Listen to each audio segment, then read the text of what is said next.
Greetings and welcome to the 1-6 Scale Man proudly presents another episode of You Know What It Is, man. Say What Wednesday. I'm your host, Leo Rockwell, for the 1-6 Scale Man YouTube channel. Do me a favor, hit that like button, subscribe to the channel, hit that bell notification so you're always up to date.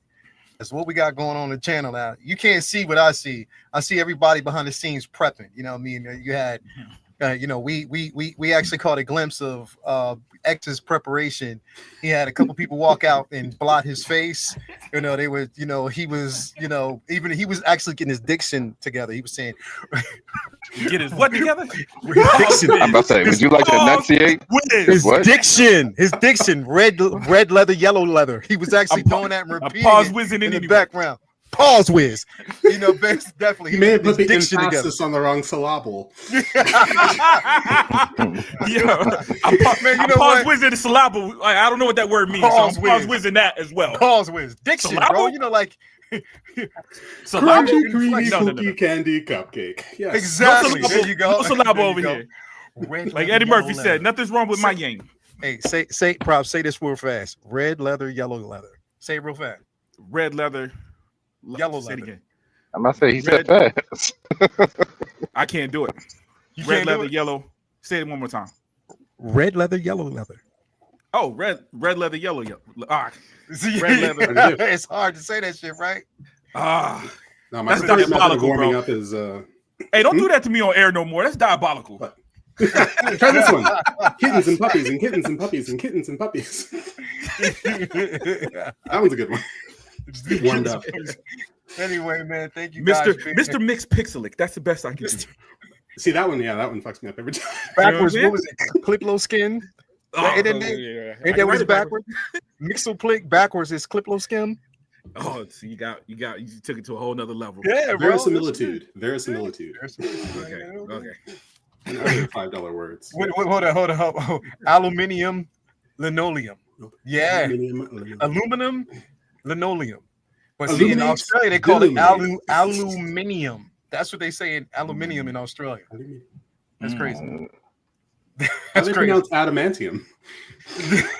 Just the way you did. Aluminium.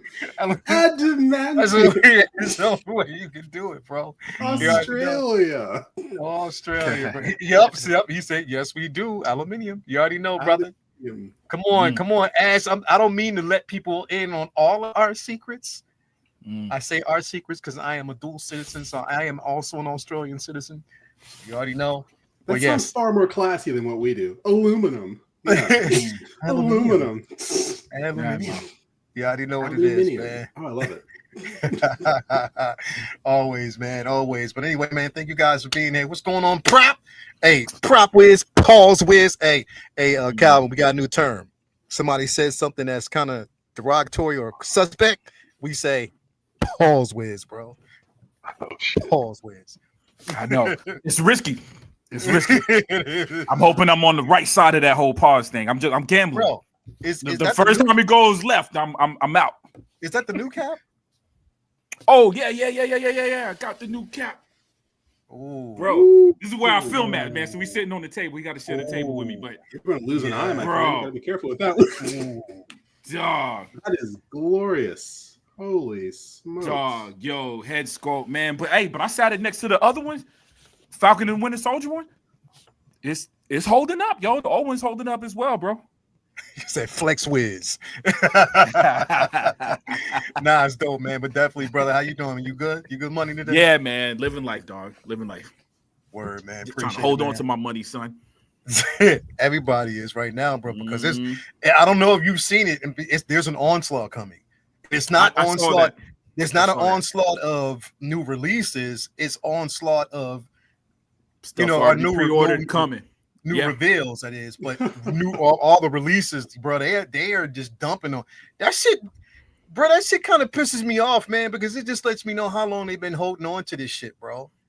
Either that or they just been waiting for shit. Everything this year been feeling like that, right? Yeah, bro. Because I've been seeing videos and other people doing reviews of all kinds of stuff that I get like a month later, man. I feel like they've been holding on to stuff, bro. So bro. Ghostbusters thing. It attacked my wallet, bro. Like that, I'm gonna have to backtrack. I think I'm gonna have to cancel some stuff, man. But but does busting make you feel good? Ghostbuster make me feel good so far. We'll see what happens when I start making them car payments on it every month. You know what I mean? So, yo, I got that thing that a lot of us have.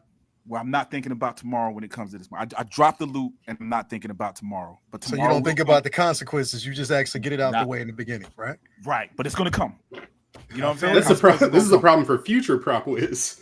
Oh yeah, for Future sure. Wiz. For sure. Future Wiz. For sure. For sure. The Future Wiz. But you know, now I'm making more friends around the world. That's what y'all are for, man. So if I hit y'all up, man, you only have to give like $5 each, man. It'll add up. It'll build up. For just $5 a day, you too can support Prop Wiz and his GoFundWiz. My man's. GoFundWiz. You already know. GoFundWiz. You already know. GoFund. Yeah, glad to be Look at here, Charlie. He said GoFundMe Wiz. GoFund. Yo. Now take the me out, baby. GoFundWiz. I like that, man. We got GoFundWiz. That's a website right there. You already know, man. As always, man. Appreciate it. Thank you for being here. Mm. Calvin, man, you on the road, bro. Like I see, you out there getting that money, bro. Calvin be out there getting that money, bro. I'm in rare form today. Normally, I'm a truck driver. That's my profession. That's just what I do. But today, I'm a trucker. Let a motherfucker get in my way today. I'm in that mood right now. So I'm just trying to cool out. I'm just trying to get to the house so I can catch my movie tonight. But let a motherfucker try me right now. I'm in the mood. F1. I got early. I already missed my early screening on Monday, so I got one for tonight. So I'm trying to get there. You trying to get out there and see it, check it out? Yeah, man. So, but don't be alarmed if you hear a bullhorn. It's just yeah. Hey, what's Pedro talking about, man? Come on, coming soon. Only Wiz. That's gonna cost a little bit, man. Only Wiz. That's gonna cost a little bit. I'm just letting y'all know. Oh, you know what I mean? Damn, bro. Only Wiz. All you gonna see is me in my underwear and socks, bro. Can't go full only. Can't go full only on you. Okay, I'm gonna need you to block me from that website, please. I ain't signing up for that. Yo, you know what? Lean into it. Just lean into it. Just lean into it. You know what? Bustin makes just go with it. Bustin makes me feel good, yo. See, you're thinking proton pack underwear and socks. I see where you're going with that. See. We'll see. That just fucked me up in the head. That's like them elephant trunk underwear. Nah, with the proton pack. Nah, man. Calvin's just veering all over the road right now. Yeah, I'm trying to steer around them goddamn images y'all trying to put in my head right now. Yo, fuck. Don't do it. Don't do it. That's insane, bro. Thank you for being here. Axel, it's crazy, bro. I was in my head. I was thinking about you if you were a therapist and somebody said something off the wall. You'd be like, just go with it, dude. He did just go with it. If you can't answer the question, just go with it. It's all right. Just go with it. What if you don't run from this? What? Yeah. You embrace this side of it. Yeah. Bro, the That's reverse therapist that tells you everything you don't want to hear. Man. This is both your villain origin story and the launch of your OnlyFans. Yeah, bro. I love it. You already know, man. What's going on, bro? How you doing today, man?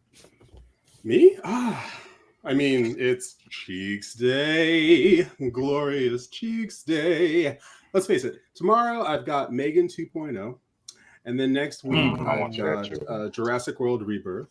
And then the week after that, Superman. Then later in the month, Fantastic Four. Today, I watched the first 3 episodes of Ironheart. Are you not entertained? Because I am entertained. Ironheart? Yes. Y'all want my opinion? I got to hear y'all opinion first, yo. I'm loving it, bro. I'm loving it. Here's the thing, bro. Like I said, we live in a space right now, unfortunately, where you can't escape criticism. You can't escape the hate farm.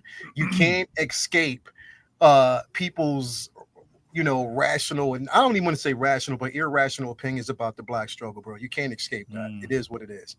At this point, it is what it is. You can't let it go. You just got to just kind of rock with it. and let it be that, bro. Because these cats out here, bro, there's individuals out here that will continue. This just will continue to flood. Just like that, you heard what they did, bro. Before it dropped, right? Yeah, before it dropped, they had all these people go in and try to review bomb it, right? But then they had people that were defending the show that were actually going in there to give it good critic ratings and stuff like that. Went back up. So what happened was Rotten Tomatoes picked up on it and they flushed all those out and they started from scratch. So if you weren't verified, so if you're not a verified reviewer, you couldn't review bomb it. You couldn't do all this extra shit. You had to be verified to do it. And I'm like, you know what? It's cool. But here's the thing. People don't really, they don't understand, bro. Like when you continue to do that, when you continue to review bomb, not number one, you're not going to get a really honest critical review because you're not going to trust it. You're not going to trust anything that anybody's saying going forward, bro, because of this bullshit that's happening right now. And it is only happening for some fucking reason, bro. It only happens if you're, first of all, not only just because if you're a woman, but if you're a black woman in general, bro, that's when that shit happens. A woman of color, right? Woman of color, bro. It always tends to happen, bro. It's the bullshit behind the whole scenario. People will say, no, it ain't true. Yes, it is true. Yes, it is true, bro. Yes, it is true. I'm sick of basically sitting here and denying it. Don't deny that shit. It is what it is. There's an agenda against the shit. Because the first time I look at somebody's review, even if you see a laugh emoji and you look into the comments and somebody says your famous words, either woke or DEI bullshit. When I hear that, I know you have an agenda. Right. So you know what I mean? It's the same. It's the same with the Okoye, you know. Yeah. Lou and Lumi been blasting Okoye. Next thing you know, you've seen the laughing emojis and people talking shit. So it goes hand in hand. It goes hand in hand, bro. That's just definitely what it is. But it shouldn't stop you from doing it, because that's just, you know, it is what it is. But I wish Disney and Marvel would step up and start defending motherfuckers, bro. They need to start doing that shit, bro. They need to start doing it. But anyway, long story short, but I'm enjoying it. There are certain things about it that I'm like, If you haven't seen it, I'm pretty sure everybody or most of the people have. Hey, you was worrying me at first because there's some things. There's some things. There's some things, man. No spoilers for episode 3. No spoilers at all. No spoilers at all. Episode 3. Episode 3 was 3 was dope. But my thing is, in my opinion, this is my opinion, everything about it I'm rocking with, except for the gang that he chose. I just have no connectivity to any of them. Right. I was just saying they're weak. Like, they're weak. This is across the board. These actors and actresses, they're really good actors and actresses. Right. And it just I feel like they're underutilized, and so they feel a bit two-dimensional. Which I guess you don't have to flesh out the gang. You don't have to, it's no Ocean's 11 necessarily. Ocean's 11 actually, but it would be nice if they did give them a little more weight, because then you would have more of a connection to them. But I think overall, I mean, I barely knew the show was on, so I don't know why Disney just didn't put their full weight behind the show. And then it's like, hey, here's 3 episodes, and then next week we're going to give you the next 3 episodes, and then what? So the release schedule is also a little odd, but then me, I couldn't help but watch it and think this would have been a pretty kick-ass movie. If it was done, if it was done the right way, it would have been a dope. If you tighten it up, this would be a really kick-ass movie, or just release all 6 episodes at once. And tighten up is I think so. I think the 6 episodes. I'm gonna be honest with y'all. I watched it twice today. I didn't like it the first time I watched it. I watched it and I didn't like it, but I watched it again because I talked to somebody and it was like, nah, it was good. I watched it again. I think what it was is I just missed what the show was about. In my head, the show was going to be more street, and it actually felt more CW-ish. You know what I'm saying? And once I realized that, I was like, okay, I see. It's a funner show. You know what I mean? This is something we could have watched with the whole family, really. You know what I mean? And that's what it is. Here's the thing, bro. It could have been a film. You could have taken it. But film, and if it was tighter, like you said, the thing. Even the second time, I still got complaints the second time, but it was more like what you were saying. Just tighten it up. But at the same time, what I'm enjoying about the show, bro, is because it's an invert from what we know about Tony's story. Tony's a billionaire, bro. Of course he has the resources. We're talking about a girl who doesn't have the same resources, that has to fend for herself, Right. but right. is extremely intelligent. And people are also forgetting the simple fact that it was because of Tony that she got that MIT submission. You know what I mean? Yeah, yeah, it was because of the grant that he provided. So again, Right. she's the grant's there, but she's just having to find some unconventional ways to survive and get the resources that she definitely needs. You know what I mean? Like, here's because I even saw people were like, "Yo, why the fuck was she based?" Well, anybody who saw the first episode, you already know it. Why would she basically sell the Barracuda? And after she's trying to survive, bro, she has zero money. Yeah. Right. And we haven't seen the entire season yet to know whether or not she gets it back or not. We don't know. But I'm just saying, there's certain things that she has to do to survive. And I love the simple fact that they're using street level, concepts and narratives for us to figure her out, her backstory and everything, her motivation. My only nitpick about it is so far is, again, it's just the gang. I have no connectivity to them. There's no connection because there's no character development between all of them. One of them annoyed the fuck out of me. Like, I know which one you're talking about too. I know exactly. Yeah, bro. You're about, you need to stop. Yes, annoyed the fuck out of me, bro. I was like, yo, why are you literally want to die? Like, you really are. You're reaching. But aside from that, I'm enjoying it, bro. Even like the character, the design, or even like the effects.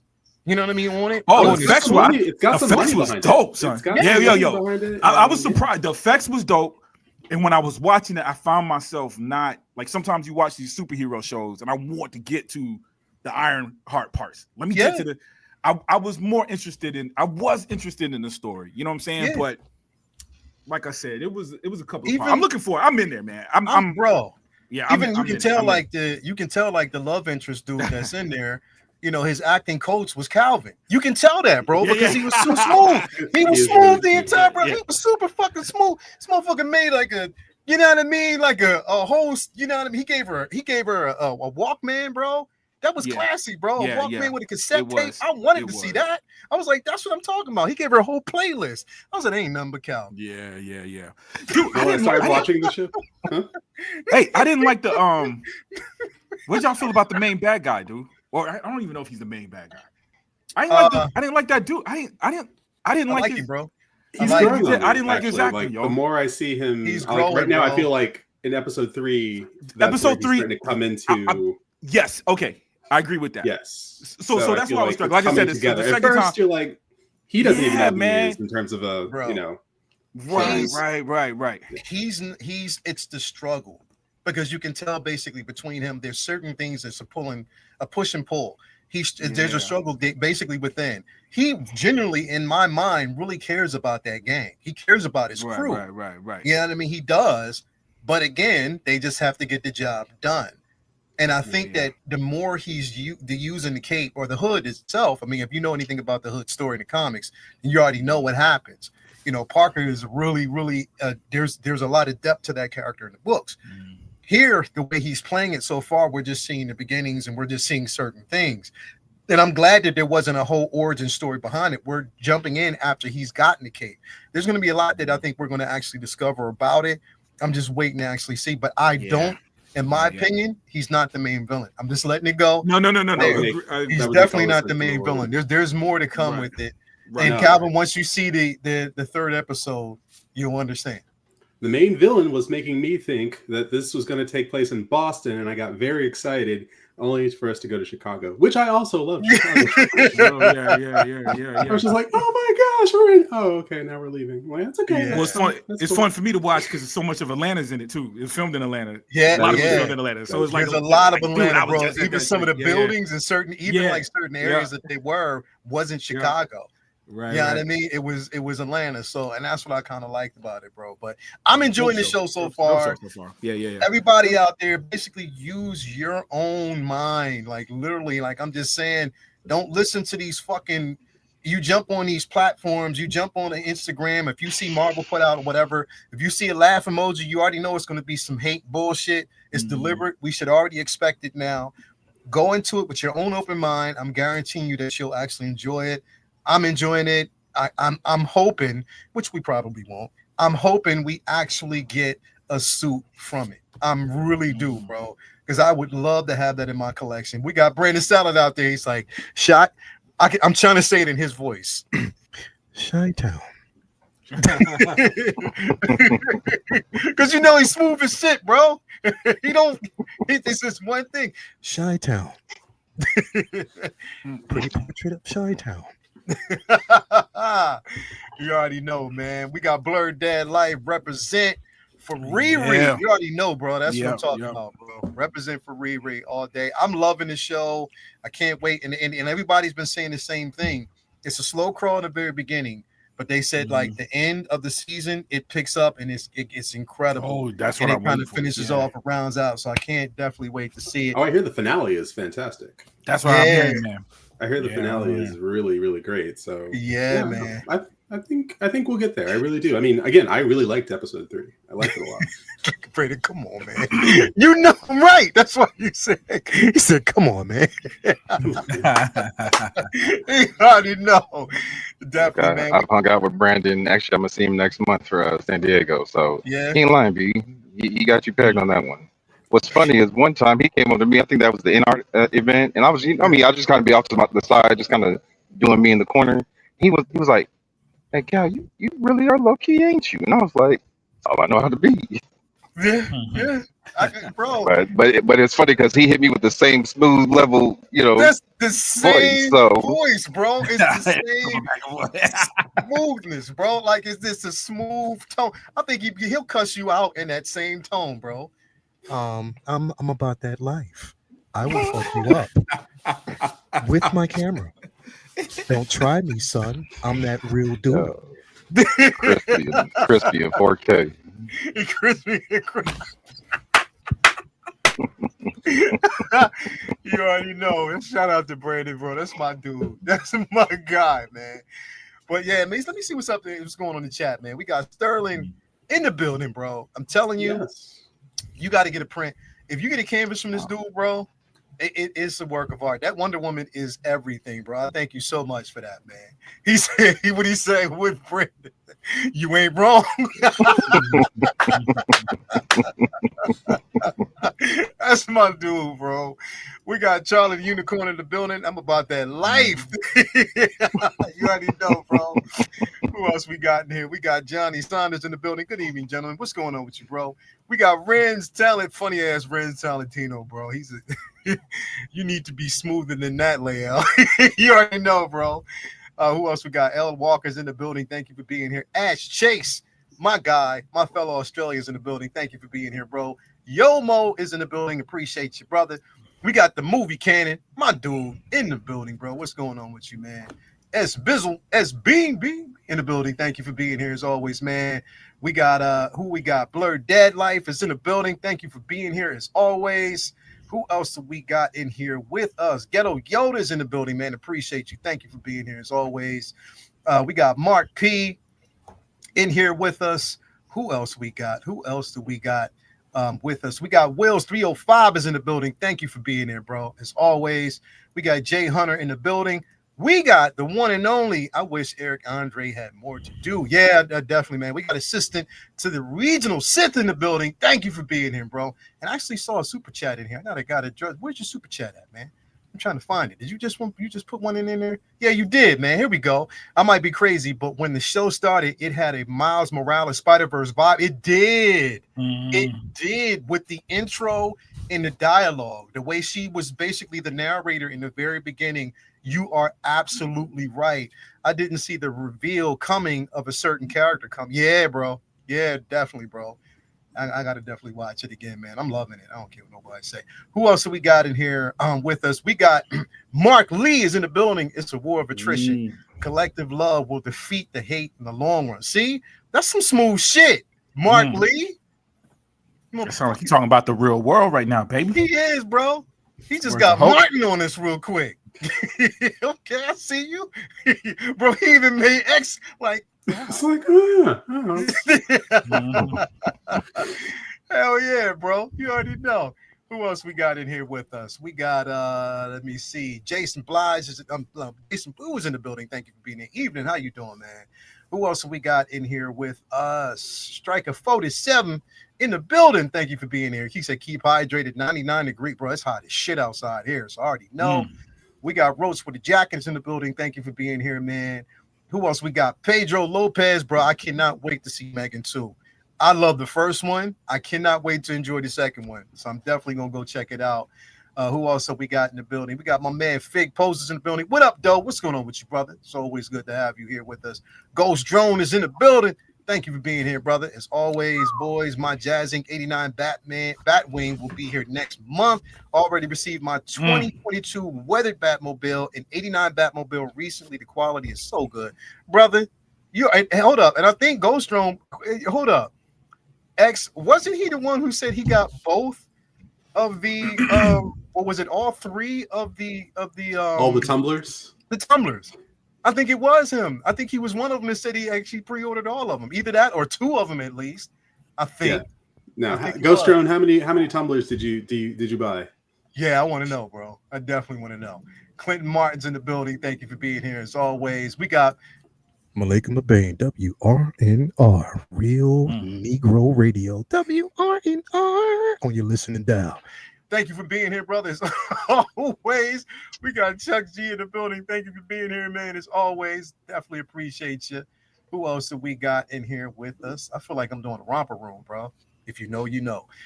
We got Dockinator in the building. What's going on with you? The Booty King is here, as you already know, man. Appreciate having you here with us.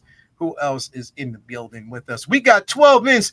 Moose. Now, Moose just sent me a whole bunch of pictures. I got to take a look at it once we get done here.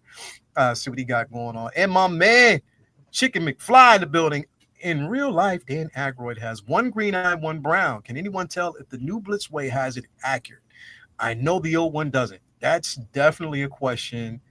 Yeah, bro. That's a question. Known Tunes is in the building. Thank you for being here. Rob, what we got here? Rob was in the building. What up, gentlemen? What's up, fellas? What's going on with you, man? Appreciate having you here as always, man. So definitely we get through everybody. I think we did. Christopher Marino's in the building. Thank you for being here, man. So we definitely appreciate you. And Master Inwe is in the building. Thank you for being here as always, man. So you know what? Before we actually dive in, we do this every week. Got to pay homage to the places where we get these figures from, where the onslaught of figures are going to be coming from in just a few moments.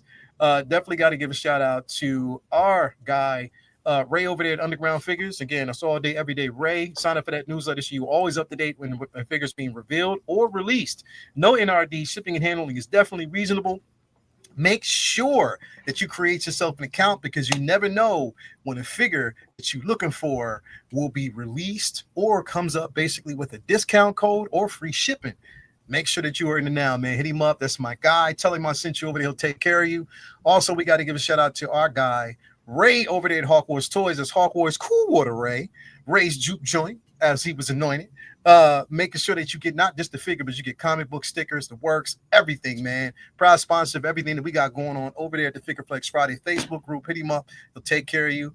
I know because he takes care of me. As always. Also, we got to give a super duper shout out to our guy, Butt Naked Jacob over there, Comic Relief Comic Collectibles. As always, pretty boy himself. Pause Wiz. Making sure that you have everything that you actually need, not only just the source material when it comes to comics, but 1/5 scale, 1/6 scale, premium statues, anything you're looking for that works. Hit him up. He'll definitely take care of you. Tell him I sent you. He got your back. Also, we got to give a shout out to our guy, Brian Wong over there at Modu Case, Modu Space. I have the mono, but if you are looking for your own collector experience and actually display experience, hit him up. He'll definitely take care of you as he always does. And last, but certainly not least, got to give it up to my sister, El Deluvio herself, Tina Cruz, making sure that she takes your figure experience from here to here with her rooted speciality. She definitely makes sure that your sculpt is taken to a next level. Hit her up. She'll always take care of you as always, man. So yeah, let's get into today's conversation, man, because you know what? Our guy basically brought up a very interesting question in the beginning. We were talking about this. Chick McFly, thank you for that, bro. Thank you for this question, because I have a question for everybody out there and even everybody on the panel, because it's worth mentioning. And I wanted to kind of bring this up before we dive into today's figure reveals and figure releases.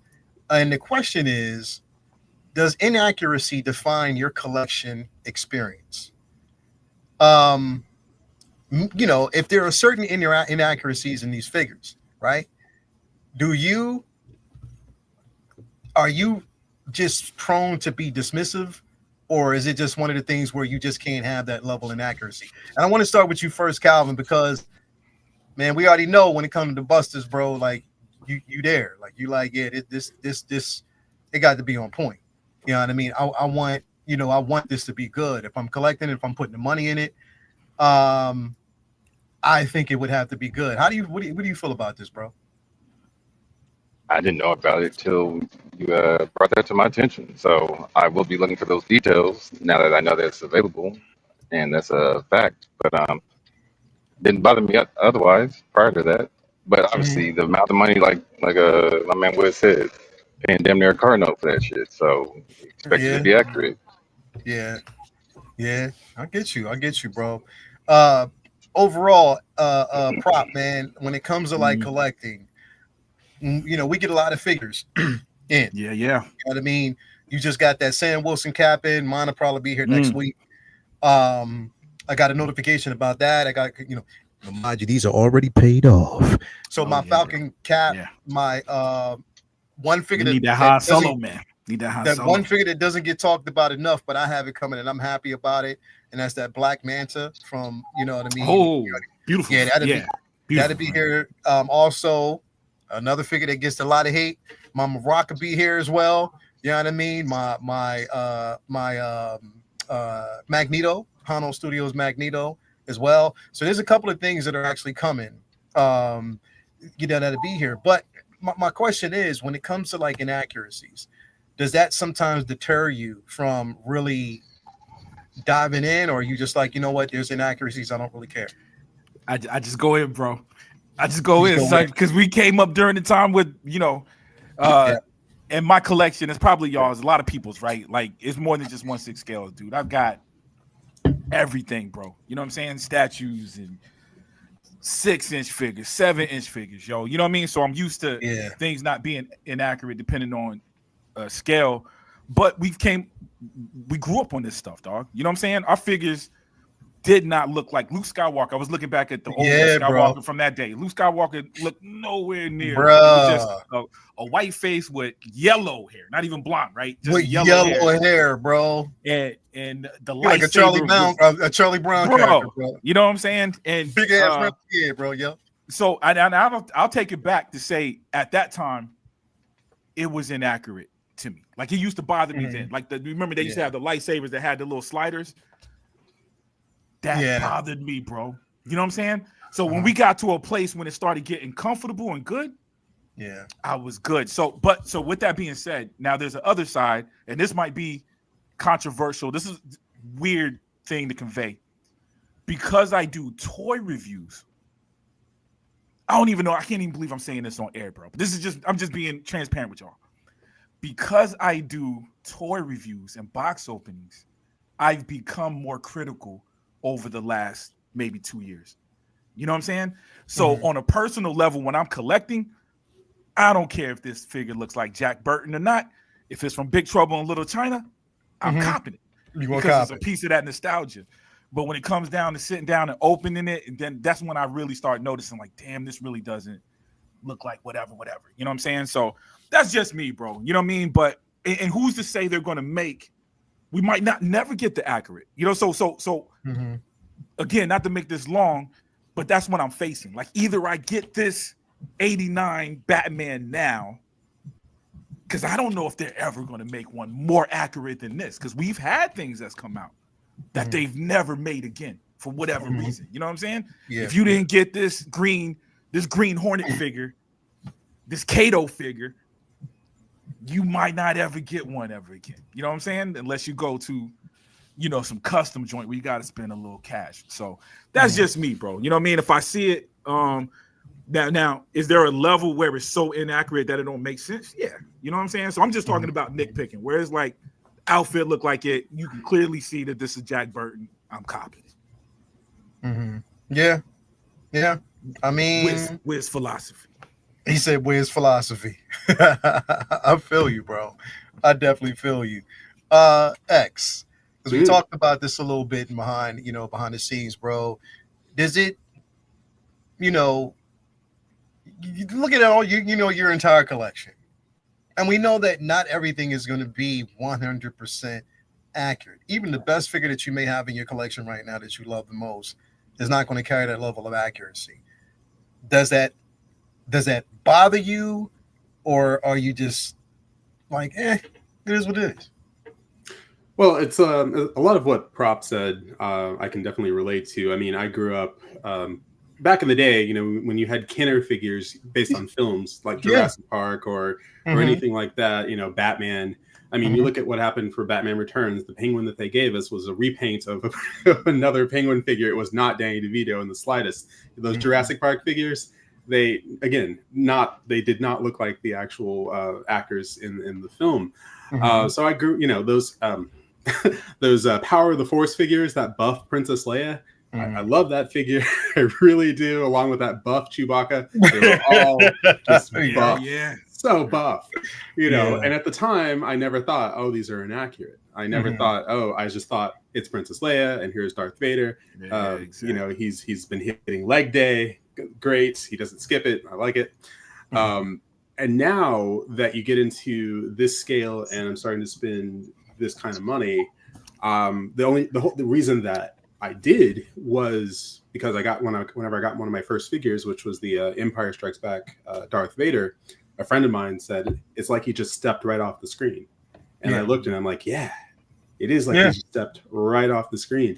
And so ultimately, whether it's back in the day when I was collecting, Kenner action figures, or now when I'm collecting, 1/6 figures, 1/6 vehicles, quarter scale.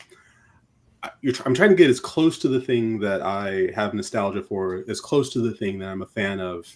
And ideally, the more you spend and the larger the piece becomes, the more accurate it's going to be. Because you can capture, you can capture the details. The larger scale, capture the details. Yeah. And so now I definitely have figures in my collection that I've purchased thinking, well, this may never get made by Hot Toys. This may never get made by Jazz Inc. This may never get made. And for the most part, there are some figures that Hot Toys and Jazz Inc. have not touched. And they may, who knows, 5-10 years from now, they may do it. Or 5-10 years from now, I may not be here. But for right now, am I chasing perfection? No, I'm not chasing perfection, because I know that there is a level of perfection out there that could be achieved if I had all the money in the world. If I had all the money in the world, I would have someone, I would commission or just purchase the actual 89 Batmobile. Instead, I have the Jazz Inc. 1/6, which is probably as close to the 89 Batmobile owning it as I'm ever going to get. And to me, it's pretty damn perfect. I'm sure someone somewhere will go, actually, but actually, if you were to spend $500,000, you would have had this. It's like, yes, if I were to have spent this much money, then yes, I would have had, Michael Keaton breathe in a jar, and I could keep that inside of my Batmobile. But that's a good idea. Inaccuracies, I mean, yes, I'm going to call up Michael Keaton right after this. I need you to breathe into this jar, and I'm gonna hold on to it. I have Batman's breath. Inaccuracies don't bother me unless they bother me. And then it becomes like an itch that just won't go away. And that was the case with the Hot Toys 89 Batmobile compared to the Jazz Inc., where I saw them side by side and I couldn't unsee it. And but that was after. But you were satisfied with it at first. I was over the moon with the Hot Toys 89 Batmobile. Because I thought, holy shit, I've got the Batmobile. And then someone came along and said, hold my beer, and then showed me something else that cost twice as much, and said, do you want it or not? And I had to make some tough choices, and then I ponied up the cash. I'm happy I did. But you're right. With that 89 that I had from Hot Toys, it was the bee's knees until a better one came along. A more expensive one changed the experience. Came along. So now money does change. Money changes the game. You know what I'm saying? So I'll tweak my comment a little bit. That is, money changes the game, right? Because we're spending so much more money on these things. So there is expectation of it being a good figure. You know what I mean? Whether it's accuracy means it's good or not is still in question. But I do have a pet peeve when they release a second figure, though. Mhm. I get more critical. You know what I mean? If you For the re-release, 2.0? like you've done enough Iron Man, right? That Tony Stark's look perfect by now. I do believe that. You know what I'm saying? Or you do so many Batmans, Terminator, and for the most part, I feel like that's happened. You know what I'm saying? The Terminator 2.0 looks better than the last one to me. You know what I'm saying? It gets better and better in terms of the likeness, specifically the HD look of head sculpts now. You know what I'm saying?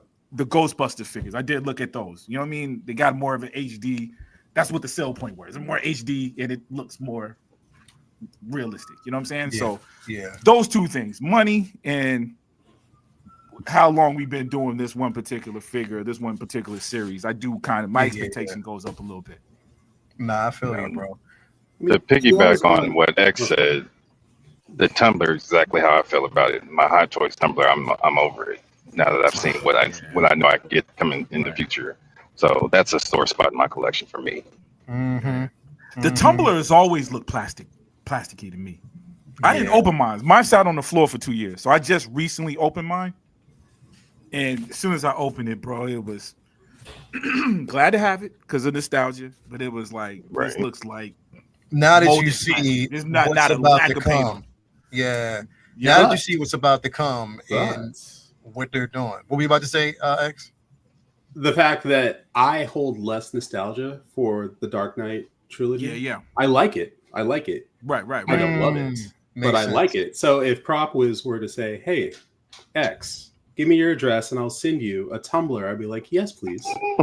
I would have it. I would look at it and go, "I have a tumbler. This is awesome." I wouldn't look at it and go, "Well, it's not." I wouldn't look at it with the same scrutiny. You wouldn't look at it with I that don't same have the same affinity for I'm that there. trilogy. I like it, but I don't. No. I'm there because I love the trilogy. Not everything is toyetic. All of us are different, right? There are things that I love that's not necessarily toyetic to me. I love the Dark Knight trilogy. The Batmobile, I can remember that was the ugliest thing I ever seen in my freaking life when I first saw it. It looked like I'm not gonna lie to you. It was because I was 89 Batman. Now, when I saw it in context of the movie, it grew on you. That's dope. You know what I'm saying? So I'm still kind of there. I'm halfway there, X. You know what I'm saying? Where it's like I'm not going to spend the money to get a more accurate one. I'm just just pointing out the fact that I do notice now this isn't as accurate as the Jazz Inc. one. You know what I'm saying?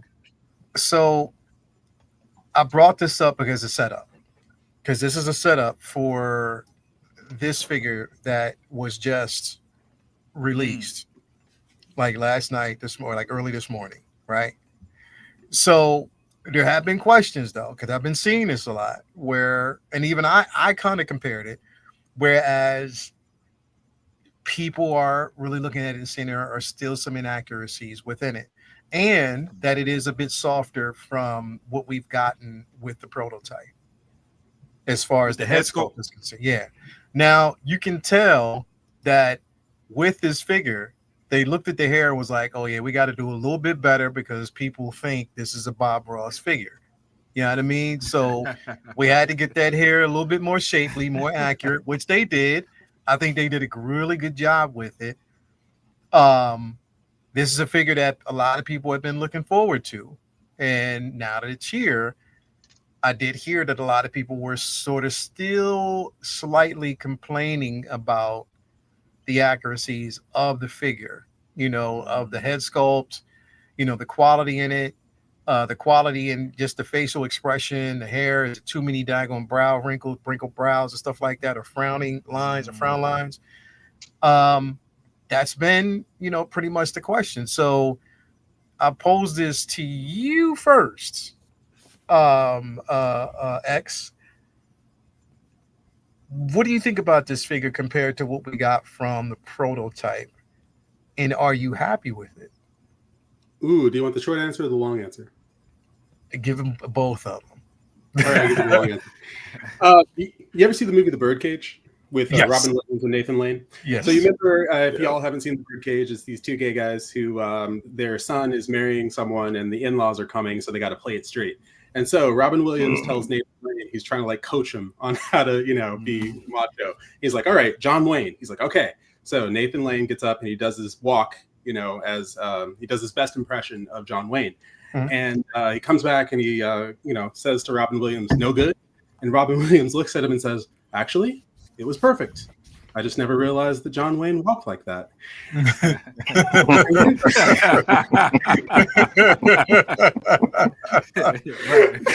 This figure is the same, where I saw it and I nearly fell out of my chair. I'm like, what is this? And then I brought up pictures of Return of the Jedi. I went, I just never realized Han Solo looked like that. Yeah. But yes, no, this is Han Solo in a good by the third movie. Scenes. Yeah, man. By the third movie. I mean, everyone in that film, for whatever reason, looks tired.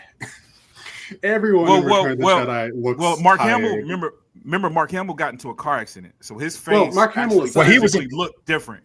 But he got in a car accident during Empire, though. Yeah. Was it Empire? I thought it was okay. It was during Empire. He looked different in Return. Empire. Yeah. Okay.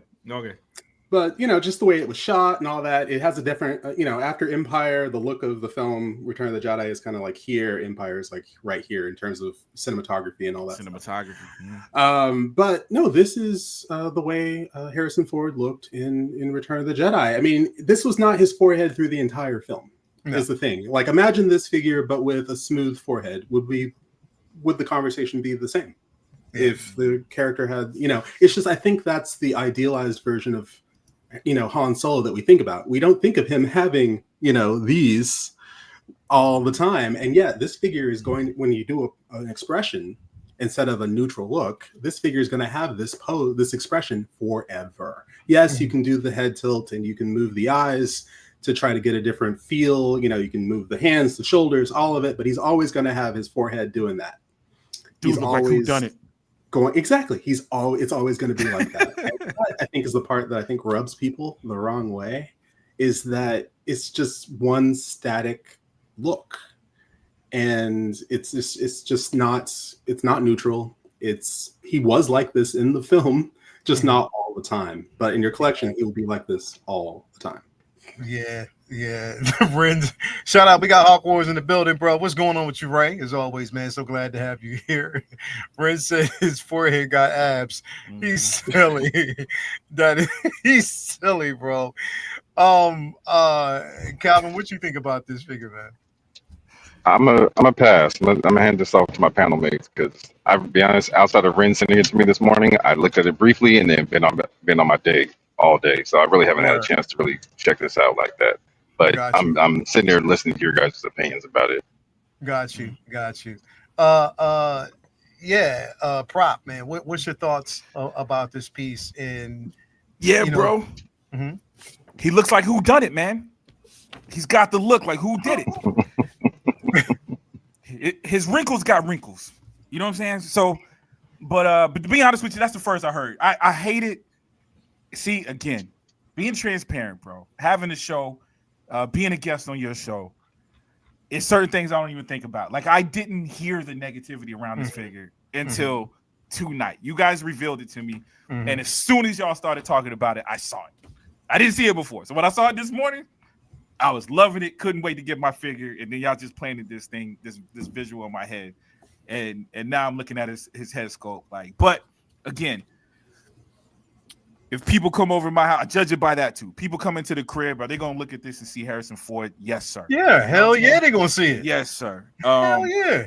I missed out on others. There's going to be Han Solo is it's big business in Han Solos, bro. You know what I'm saying? They probably gonna re-release New Hope. They probably gonna release the Empire Strikes Back version. So, is this face permanent? Yeah, probably, but we'll probably get some more Han Solos down the road. You know what I'm saying? Bro, this is one thing everybody wants. I'm confident we're going to get more. You know what I'm saying?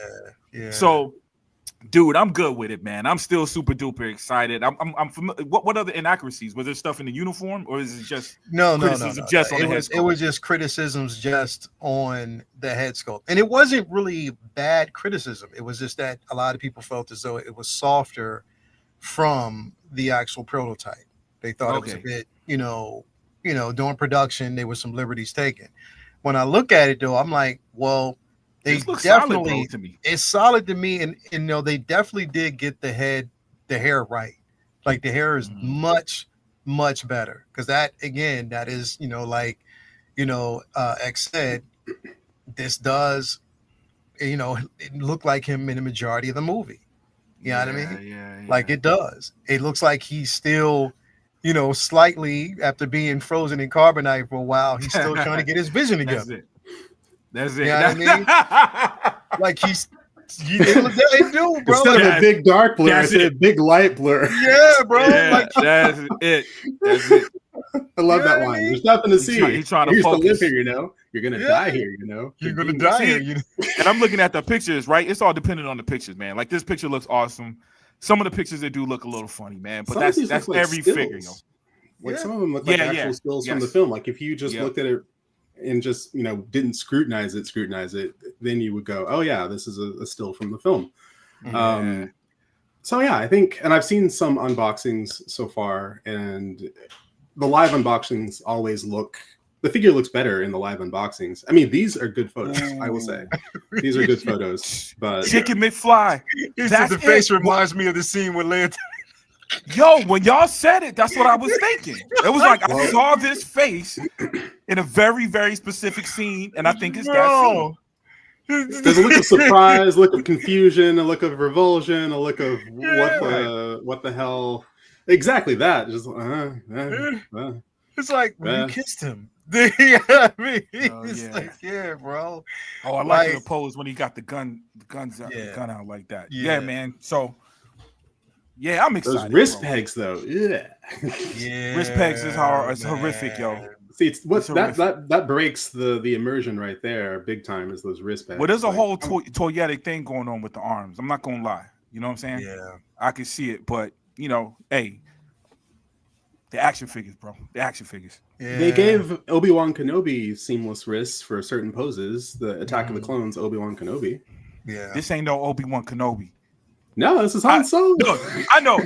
I was just see what I'm saying? When you on the show, you just be saying things like, yo, just say it. Just say it. I got a whole script right here. Yes. Just say it. Just X is gonna say this, and then you say that. Flow.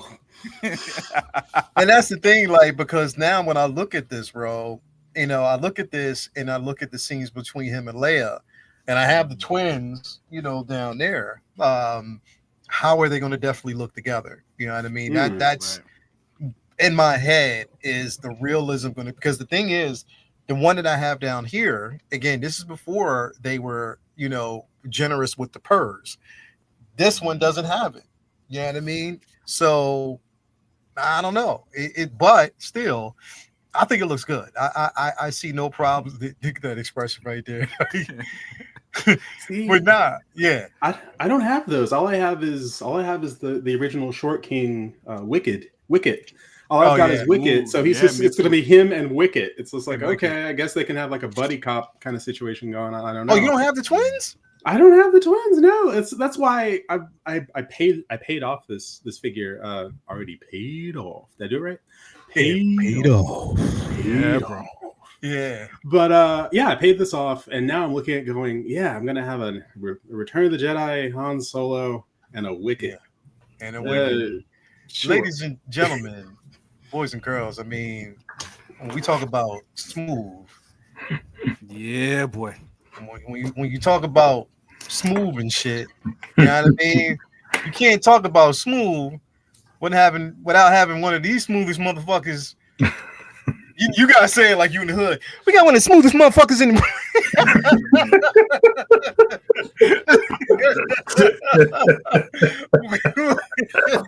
You gotta say it quick. The motherfucker don't come out. It don't come out this. You gotta say motherfucker real quick. You gotta be Samuel and Lawrence Fishburne and What's Love Got to Do It, bro. When he kept saying motherfucker, he said that shit quick. So, you know how you doing? What's going on, bro? How you doing? What's up, brother? All I gotta say is, ain't too many women ain't pretty to me.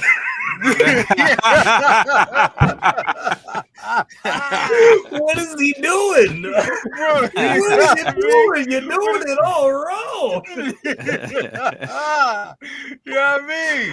Oh, Word, man. but definitely, bro. Thank you for being. What are your thoughts with this Han, bro? Because the thing is, it's crazy, bro. Because I saw you put up a post, and I was laughing my ass off because normally when you put up a post, you give a brief description of whether it's a go or whatever. You'll say he was like, I'm gonna let y'all know my thoughts on this in the video, or whatever. So you didn't say anything until later on. But what's your thoughts with it, bro? Right, man. Because I really wanted to do a reaction video this morning, but I had to jet out to work, and I got up too late. Usually, I get up about 5 a.m. and try to cut a video real quick before I go into work. But my body was just like, nah, your ass, you tired. So I got up late, and I was like, fuck, I knew they was gonna release it today.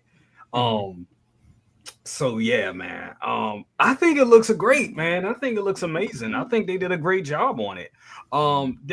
Now, I think what a lot of people, hearing the rumblings that we hear in the community, I think it's so much coming out all at once. And I will say, I do think there's more, and it's crazy to say this, it's more exciting figures coming out, and that's crazy because if this was 3 years ago, this would have been the talk of the town. This would have been Artisan, Anakin, Darth Vader apprentice all over. We would have been talking about this for like four weeks straight, but a lot of people, I think most people like it. I think everybody likes it, but I just think they're a bit overwhelmed. And you got to ask yourself, as good as this looks, is there an Artisan coming? You know what I'm saying? So it's like all that type of shit that's rolling in the back of people's minds when they see this. And like I said, if this was, 2022, we were like, man, are we going to get another Han? We only got 2 and that was it. And then he got mad and tore up the figure. Maybe he don't want no more figures. All this shit. And now we have it. People like, man, it's okay. It's good, but it ain't great. You know what I'm saying? But also, we live in a world now where we just demand more from our collectibles, thanks to InArt, thanks to Hot Toys themselves. If you look at that, if y'all haven't talked about it, I know we will talk about it. That Dark Empire Luke, you know what I'm saying? That's if you had to pick like which one to get right now, taking it back to childhood, you only got enough money for one. Which one you gonna get? Exactly. I'm getting that motherfucking shit. I'm getting that motherfucking Dark Empire Luke. Absolutely. Yeah, bro.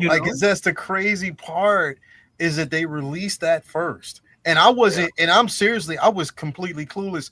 I had no idea that was coming first. I didn't. I had no idea that they were going to drop that, bro. It just caught me by surprise. Because again, when you looked at it in the very beginning, or when you look at the release date, the slate goes up until September. Yeah. So I was like, well, they'll probably release it around that time.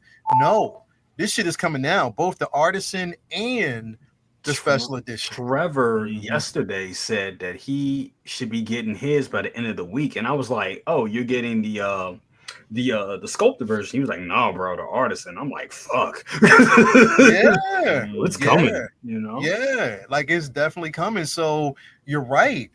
Being that one came first and then Han came after, which is like, how are you focusing on, if you're a collector, if you're basically someone out there collecting that's looking to get either one of them, and you're saying that, look, like you said, I only have enough money to get one.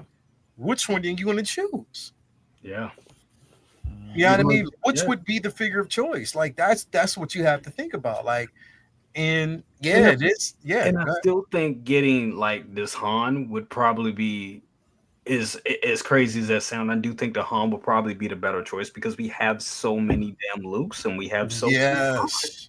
That's something to take a look at it. A way to look at it. And I know this is a lot of people's first Han in their collection. And that was something I had to think. I was like, damn, that's right. This is a lot of people's first Han Solo. So get it. You got a good head sculpt. He has a good head of hair. I know some people were talking about the lines in his head, but earlier we looked at it, and he has those in the damn movie. They're very pronounced, So that's the man's face, So Yeah. It's a good looking figure. But I do think it suffers from there's a lot of good stuff coming and a lot of stuff we're waiting for. People are still waiting on their artisan Anakins. People are still waiting on their Scarlet Witches. People waiting on yellow and blue Wolverine. Ash Chase, you already know. You know what I'm saying? People already, people are waiting on a lot of stuff and they're way behind on this shit. Yeah. So this is going to get kind of lost in the sauce. Kind of like another good figure there, like Maul. Where the fuck is Darth Maul? You know what I mean? Yeah, bro. He's not coming. He's that side. People are getting them, but very slow and very slowly. The batches, bro. Even with Ahsoka, people are still waiting on the Ahsoka figure. So there's some things out there that are the black suit, Tobey Maguire's Spider-Man. People are still waiting on that. Yep.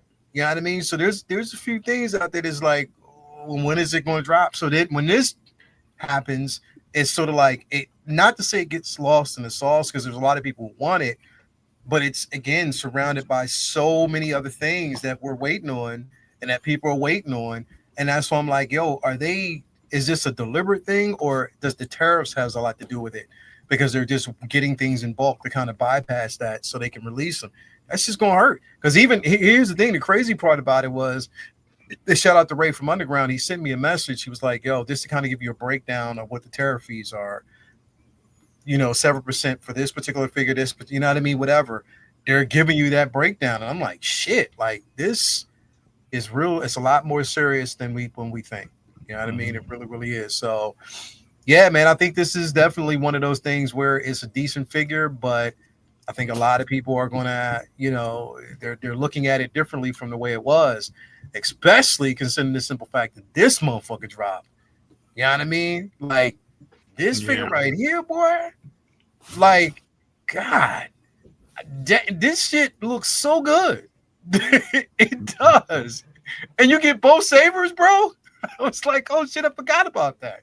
This motherfucker look good. They gave you both sabers. They threw everything in a damn box. And somebody said it on the stream yesterday. They was like, oh, I'm taking this escort and I'm putting it on my farm boy Luke. I was like,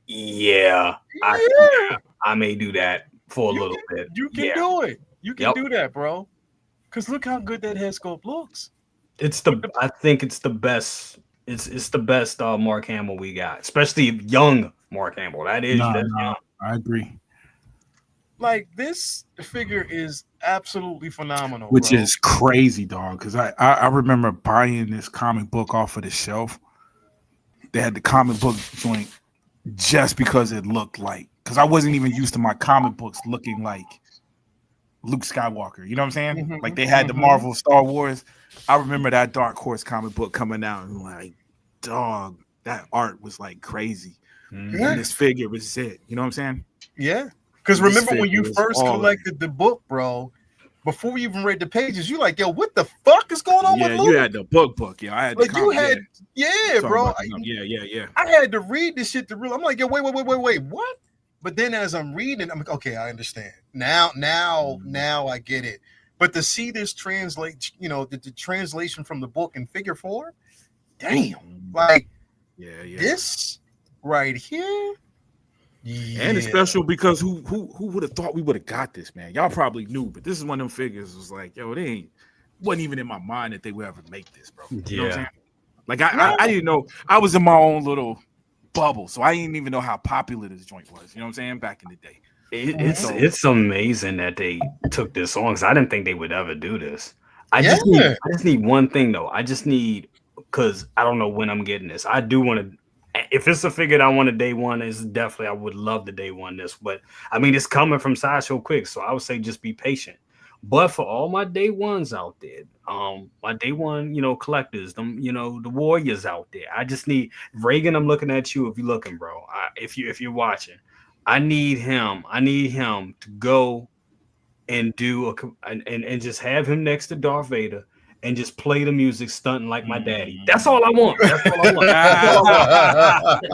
a commercial right there, bro. That's a commercial press. Yeah, bro. Like it's again, fascinating figure, bro. Definitely fascinating. And I'm hoping, here's the thing, and what I'm discovering, bro, is that a lot of their Legends line, they're getting these motherfuckers out quick. Yeah. Like the entire, I mean, we got both, 000. Yep. We got, bro, pretty much who was it? Who else did we get? We got Revan, we got Star Killer. Yep. You know what I mean? So it's just like they're getting this line out really quick. Like it's like a lot of devotion on getting this out. X, is this a figure that you were going to order that you're getting, or is it just because, again, I know you like, OT and whatever. Is this one you want to get in your collection, or what's the appreciation for it, bro? This is one that I had no intentions of purchasing, and now that I see it, oh no. Damn. Okay, I will be picking up this particular, because I remember the comics. I remember the comics quite well, and which was a great. I mean, let's face it, Dark Empire. Wouldn't that have been great if that was the sequel trilogy that we had gotten for Star Wars in film form? I'm like, come on. Yeah. But no, I think this turned out great, and it's one of those once in a lifetime figures where the odds of this being made again, like, what are they? Very slim. Very slim. Now, I hope this opens the door for something that's near and dear to my heart, which is Shadows of the Empire. Yes. I really hope we get some Shadows of the Empire. Yes, bro. Yeah. But there's one photo of him with BT1. Can you find that one? Do you have that photo with him and the droid? Hold on. But these photos all look amazing. Let me see. You said it's one with him and BT1? Yeah. Let me see. Because I think I saw it in here. Damn, this figure looks good. I'm sorry. Look at that, bro. That mother, even sculpted looks good. Damn, this figure looks good. Yeah, bro. Because they're sending out the notifications about the sculpted now, because I just got mine earlier during the week. So shit. So it's coming soon. So basically it's supposed to come out this Friday. So it's definitely here. Where is it at? Well, there's a great photo of him out there, though, with standing next to BT1, 000's little friend. Yeah, and it cracked me up because it looks like an alternate universe, an alternate reality. Luke, instead of Luke standing next to R2D2, he's standing next to BT1, like an evil protocol droid. So for anyone who was on the fence about buying just a BT1, now you compare him with Dark Empire Luke, and you would have like this alternate universe. Evil Luke and evil R2D2 or evil Astromech. It would just look great on a shelf. But I saw that, I'm like, oh, good, you found a way to sell all those BT1s that's still sitting there. Sell because you sold his counterpart as an exclusive. But no, I think this turned out great, and I'm just excited that this and the other Legends lines figures exist. Because it's stuff that we never thought we'd see in figure form, and thus far they've been killing it. So more, please.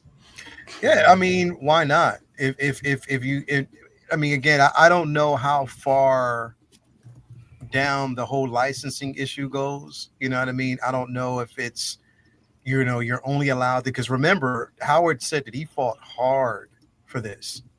Like he fought hard to he had wanted to do this 3 years before they had it even, he had done it. He had been approaching them about it, and they kept saying no, no. And now that they're doing it, it's just like, okay, now there's opportunity, because he is going down the whole Legends line right now.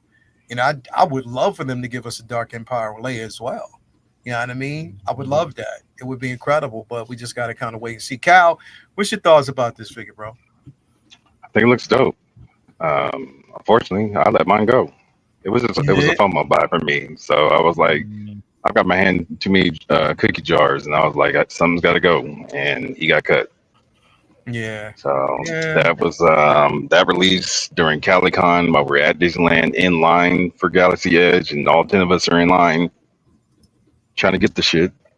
And then I start looking at my list, and I'm like, I don't even have a connection with this, so let it go. I feel you. So had I known X, I would have shot it over to you. I feel you.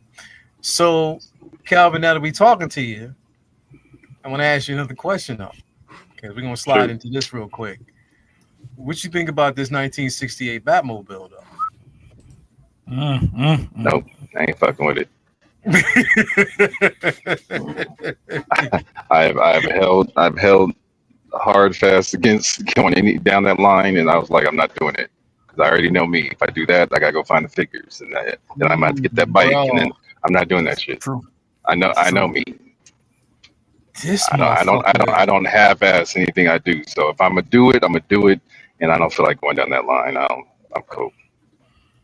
This motherfucker look good. It looks dope though, and yet again, thank you, Brands, because I woke up to that and I'm like, and then he made the mistake of putting 66 in his description of it, and so I was like, I thought we weren't doing 60. I was like, oh, that's a typo because he meant 68.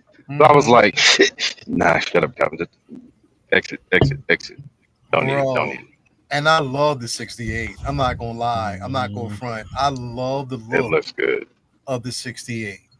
Like it looks chic. It looks, the color on it is incredible, bro. It's definitely desirable. X, you might as well go and get this, bro. I know you don't want this in your collection. You know, I do want this. I actually have the animated series Batmobile on pre-order. So that is my next Jazz Inc. piece. And then, of course, once the 1/12 scale 89 Batwing goes up for pre-order, that will be my next Jazz Inc. Piece. So I will have at least three Jazz Inc. Pieces. And then, of course, Catwoman is on the way. Yes. And then, the Penguin. It'll never stop. So this, though, I do have Batman and Robin and Alfred and the Joker and the Riddler. So you can see where I'm going with this. Yep. This can't do it. Just couldn't do it. Can you just imagine that all on one Couldn't Costa do it. in one Costa case in one, and then Jazz Inc. is going to do pieces of the Batcave. They're doing the Bat Computer and those pieces. Of course, we're getting Julie Newmar Catwoman. Certain people have teased the Penguin, and Mr. Freeze. That's been teased as well. So, this is tough, we bro. in danger, girl. My wallet's like, we in danger. But no, I think this is fantastic for anyone that missed out. I mean, I do love the 66. I love how glossy the 66 is. That really is for me the idealized Adam West Batmobile. But this one, if you missed out on that one, then this is pretty damn great. How did I get here? I don't know, but this is pretty great. Come on, man. Come on. I want to get back to this. Yes. So if we want to start a GoFundMe for this, then either a GoFundMe or an OnlyFans, whichever comes first. Only Wiz. Wiz, what's your thoughts about this piece, bro? Bro, it's beautiful, man. But it ain't in the budget, yo. Jazz Inc. I got one Jazz Inc. vehicle this year. That's it. That's it, man. Really wanted that Batwing. So if the money does fall out of the sky, I'm probably going in that direction while it's still available. But I think and Cal hit it on the spot, bro. I would have to have the Batman or Robin to go with this. I would need more than just the vehicle. You know what I'm saying? Now, what if they 2.0 the Batman and Robin? Like, what if Hot Toys 2.0 is? And I'm worried, right? Yes. I gotta let it go. I can't do it. I think I would risk it. You know what? Again, I know this is the second time I brought it up. Ghostbusters done threw me off, yo. The 89 Batmobile threw me off because I didn't follow the payment plan. They gave me a payment plan, and I made one payment, and that same month I was like, yo, I gotta have it. Paid that whole joint off. You know what I'm saying? I ain't have that kind of money. You jumped all in. I jumped all in. I had to have it. You only supposed to give the tip, bro. Come on now.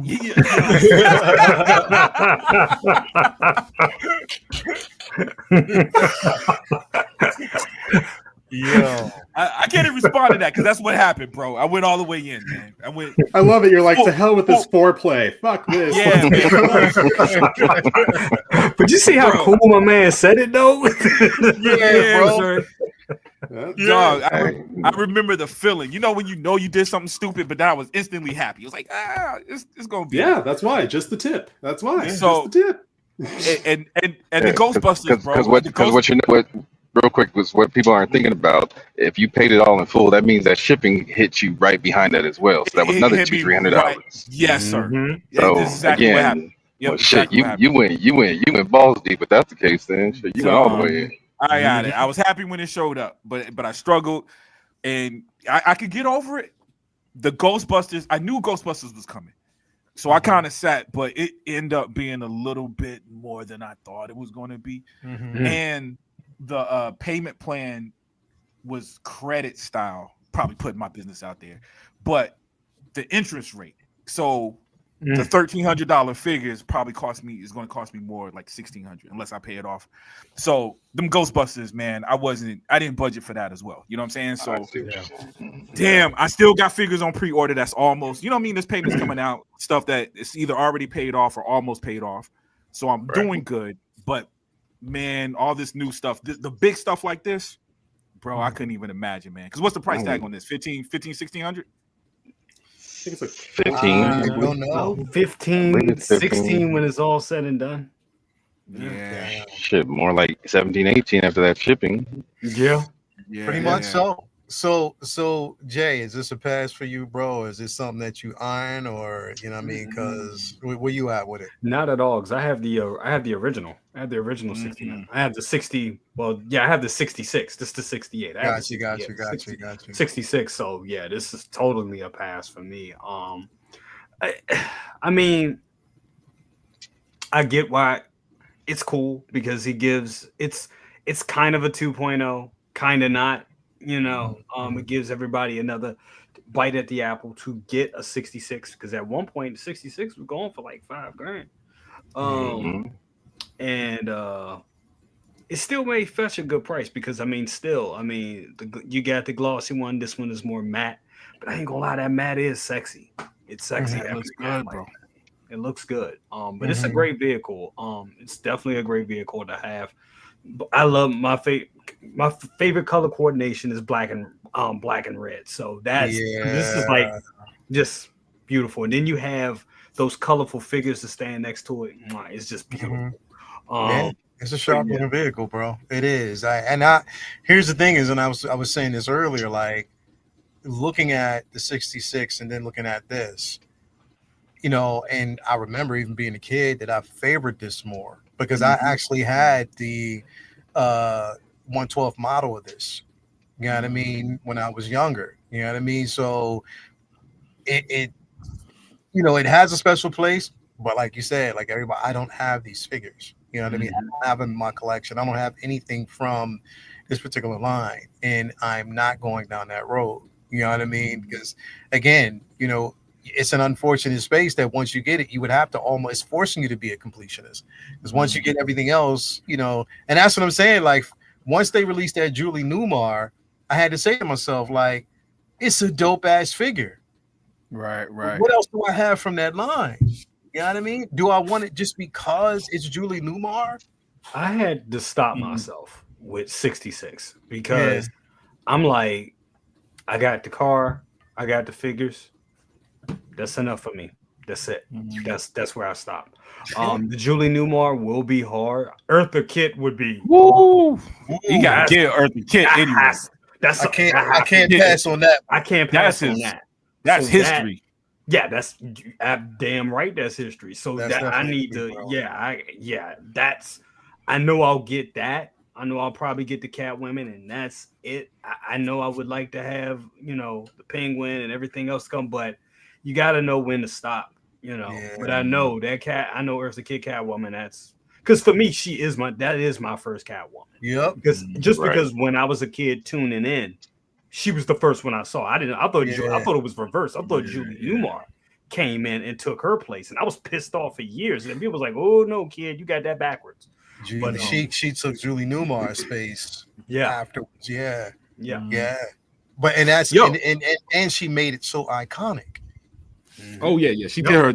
She did. Yeah. She was. I mean, the purr with her version of it with the purr. Come on, bro. And man, she is so much bigger, man. I remember Sam just going through music, dog. Like actress, voice actress in cartoons. Yes. Yeah. And I didn't find out like how deep in music. When I say she got music, bro, she got stuff that's not even in English. Because she can speak all these different languages. She got whole albums singing in whole other languages, bro. And don't forget that before Eddie Murphy basically played Marcus, they wanted Calvin, but Calvin was too young. So you know what I mean? That makes sense. That makes sense, yo. That makes sense. Yeah. Calvin could have been with the kid, bro. The funniest thing about that is I got two other friends. One's name really is Martin, and he's the biggest pro-black dude. He's got "Phil nigga" tattooed across his chest. If that tells you anything about him, okay? Amongst other tattoos, but with a whole cotton picking field on top of it, with the slaves on all across the chest. So that's him. And then we got another dude who is just like my other man. I don't know why I'm drawing a blank right now, but he's soft. He really ain't got a game like that with the ladies. David Allen Greer. David Allen Greer with his crit. So I was like, hey, yo, the three of us really could be the trio right here. So, yo, once he said Calvin couldn't call him. But I'll tell you this, I wouldn't have let you. Girl wouldn't have played me like that. Fuck that. I would have taken Hallie and been happy with it. You know what I mean? You ain't playing me for a sucker. Yeah. I believe that's one movie that every man should see, of all race and creeds. Every man should see that movie, it, bro. It's a beautiful. It's really a beautiful movie. It really is. You don't know about Hammer Time? Something wrong with you.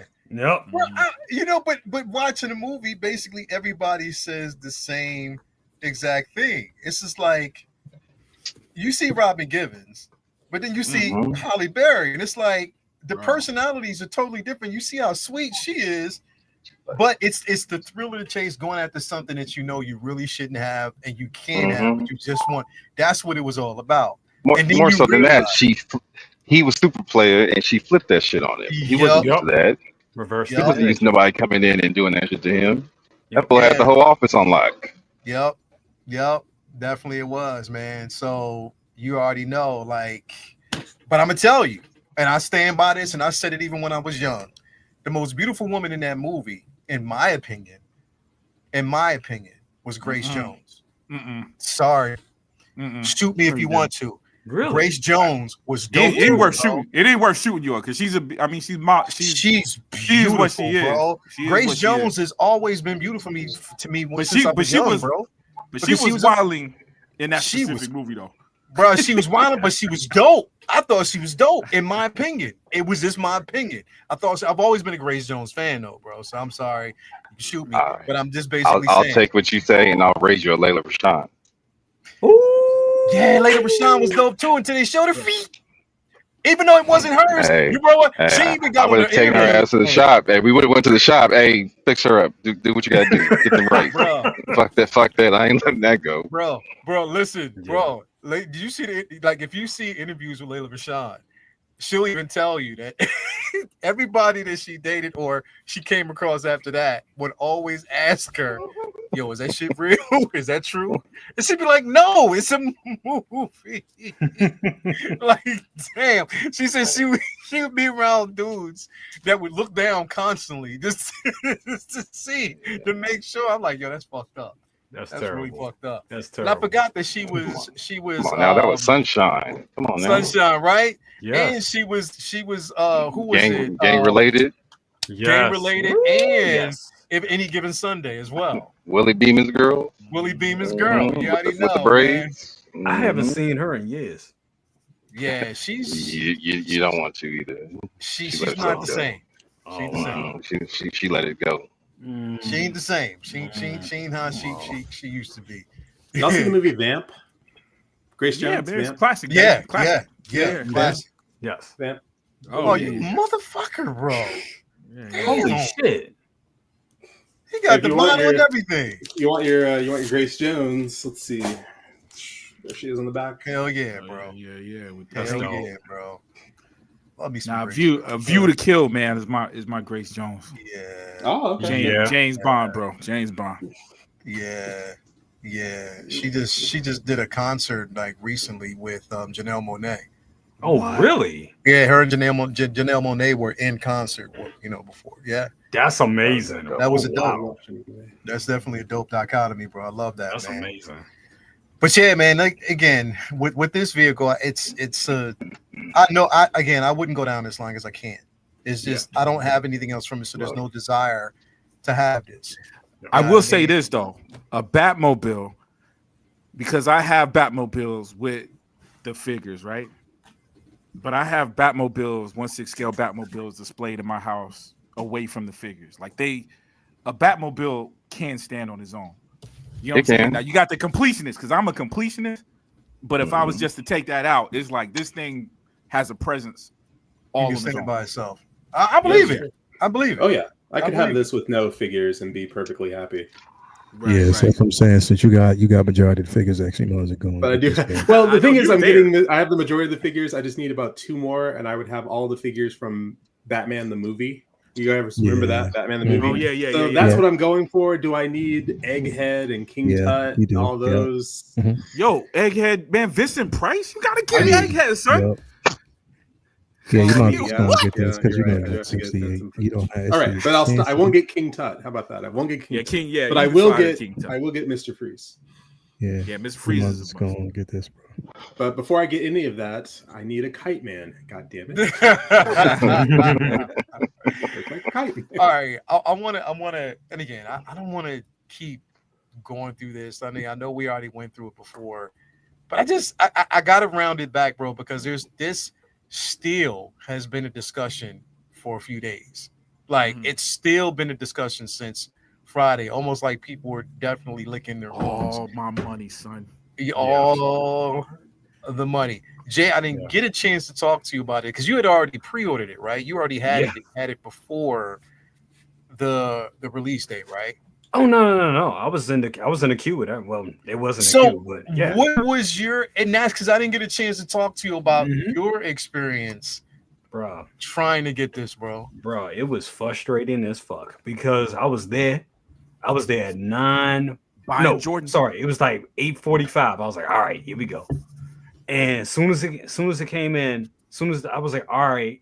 It was like 9 o'clock. I'm like, all right, what the fuck's taking so long? I kept refreshing the page. I'm like, come on, goddamn it, come on. Made sure I was logged in and all that. I was like, and I was getting it from the Blitzway page. I'm like, just fucking refreshing. Next thing you know, the video comes out, and I'm like, okay, I see what they're doing. They showing us the video. All right, cool. We see the figures. All right. We see the shit. As soon as the video ends, that's when the pre-order page is gonna open up.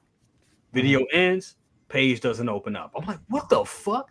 For 5 minutes, I'm just sitting there refreshing. I'm like, what the fuck is going on? I'm like, this shit ain't looking good.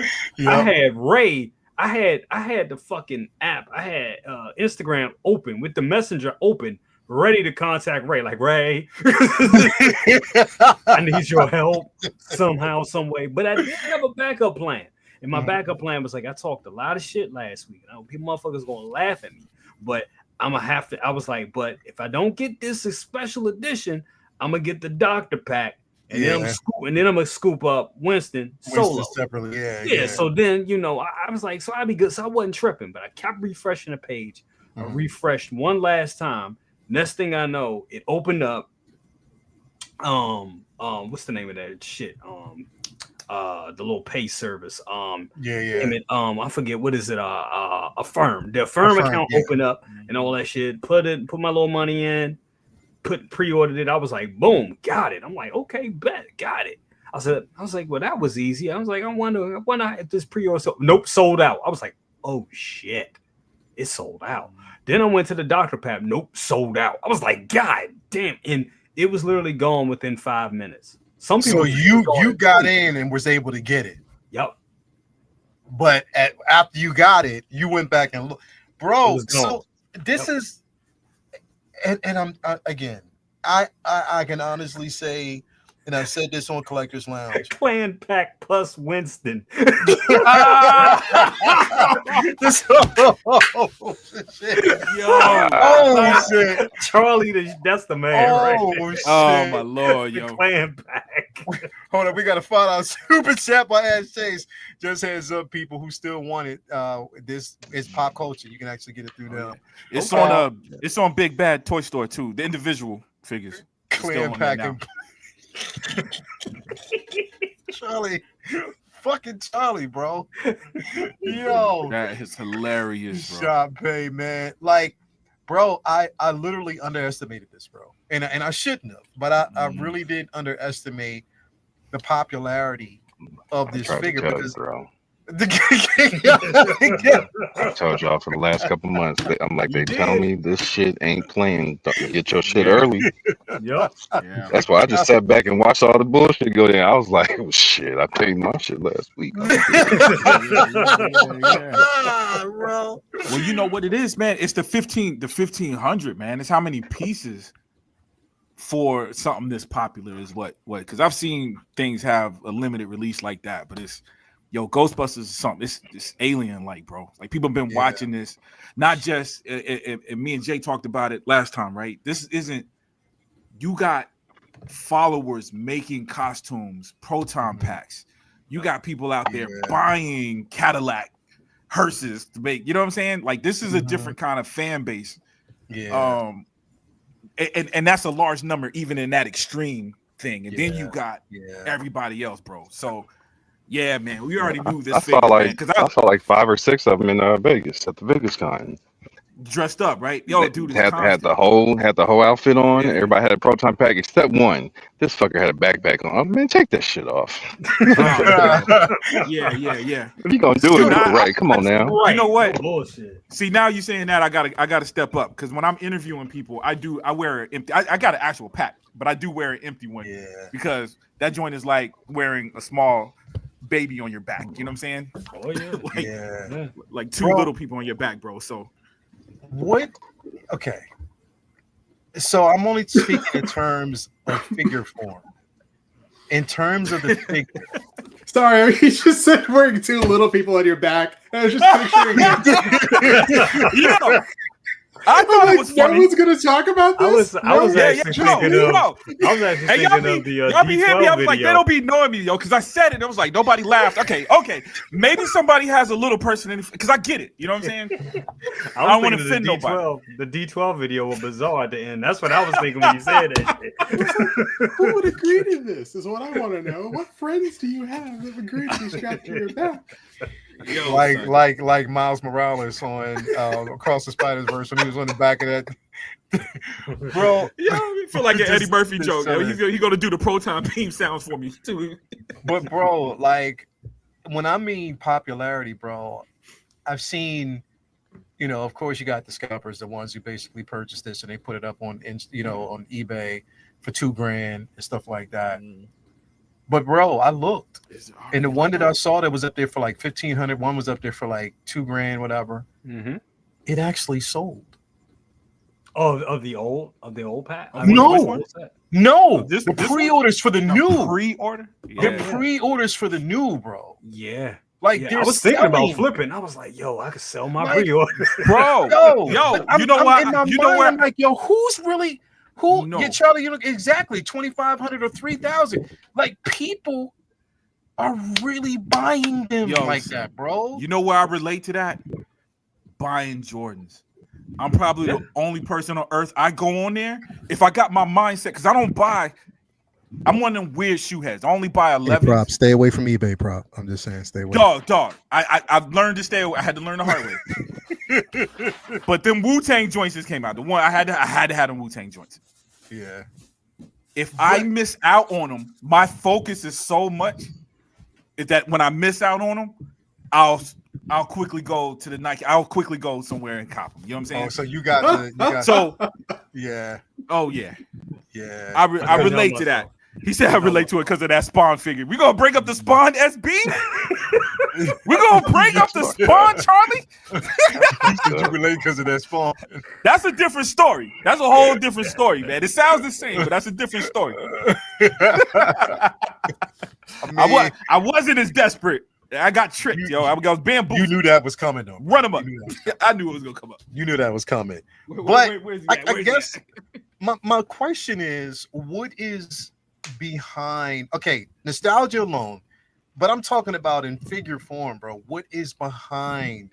Educate me as a person when it comes to collecting this particular line in figure form. What is the draw? I mean, I'm just speaking, and again, I'm just being that person that's naive, because when I think about everything, Ghostbusters almost to me feels like it's even more popular than like Predator or Terminator or anything like that, because people are going out. Even when we get down to like the Ecto, you know, what is the draw?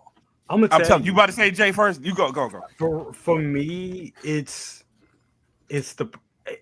I think for a lot of us growing up in the 80s, and I always say this, I remember when Bobby Brown says to Egon in part 2. That's why part 2 is always that shares a special place. Specials, yeah. Can I get one of them proton packs? My kid brother really wants one. I was that fucking kid brother. You know what I'm saying? I think a lot of us was that kid brother. A lot of us was that kid brother and kid sister that wanted that. One of the first toys I had, and I gotta give it to Big Bro, gotta give it to Second Brother, when he was working his first job, and I got A's.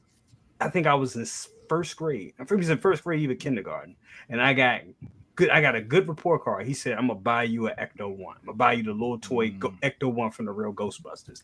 This shit is a direct connection to our childhoods. So I think that's where the fanfare comes from. And the proton pack is cool. And when you ever dress up as a Ghostbuster, you may think like, man, this is some goofy shit. But if you dress up like a Ghostbuster, the love you get is ridiculous. Famous. You feel like Ghostbusters and Ghostbusters 2. When they was like clapping at the end.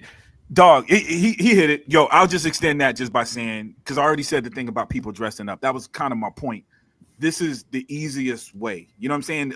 A Darth Vader helmet isn't easy to come by. You know what I'm saying? But you can literally put a vacuum cleaner on your back with some straps and you feel like a damn Ghostbuster. You know what I'm saying? Like that scene in Stranger Things hit because when they had the costumes on, it was like, damn, that's, you know what I mean? As a fan now, we talked about accuracy earlier.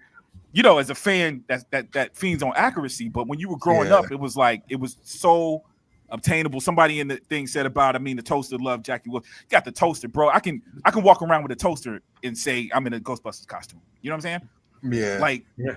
It was grounded, extremely grounded, more than anything that we was watching at that time. You know what I'm saying? And it's sort of like. It's sort of like I feel like K Carter just got philosophical on us. My brother, it encapsulated special time and feeling in people's childhood. You dig? Yeah. That's all of it, though. That's all of it. Yeah. Hey, and you can't pass off the fact that Bill Murray, Dan Aykroyd, man, some of these dudes were powerhouses, man.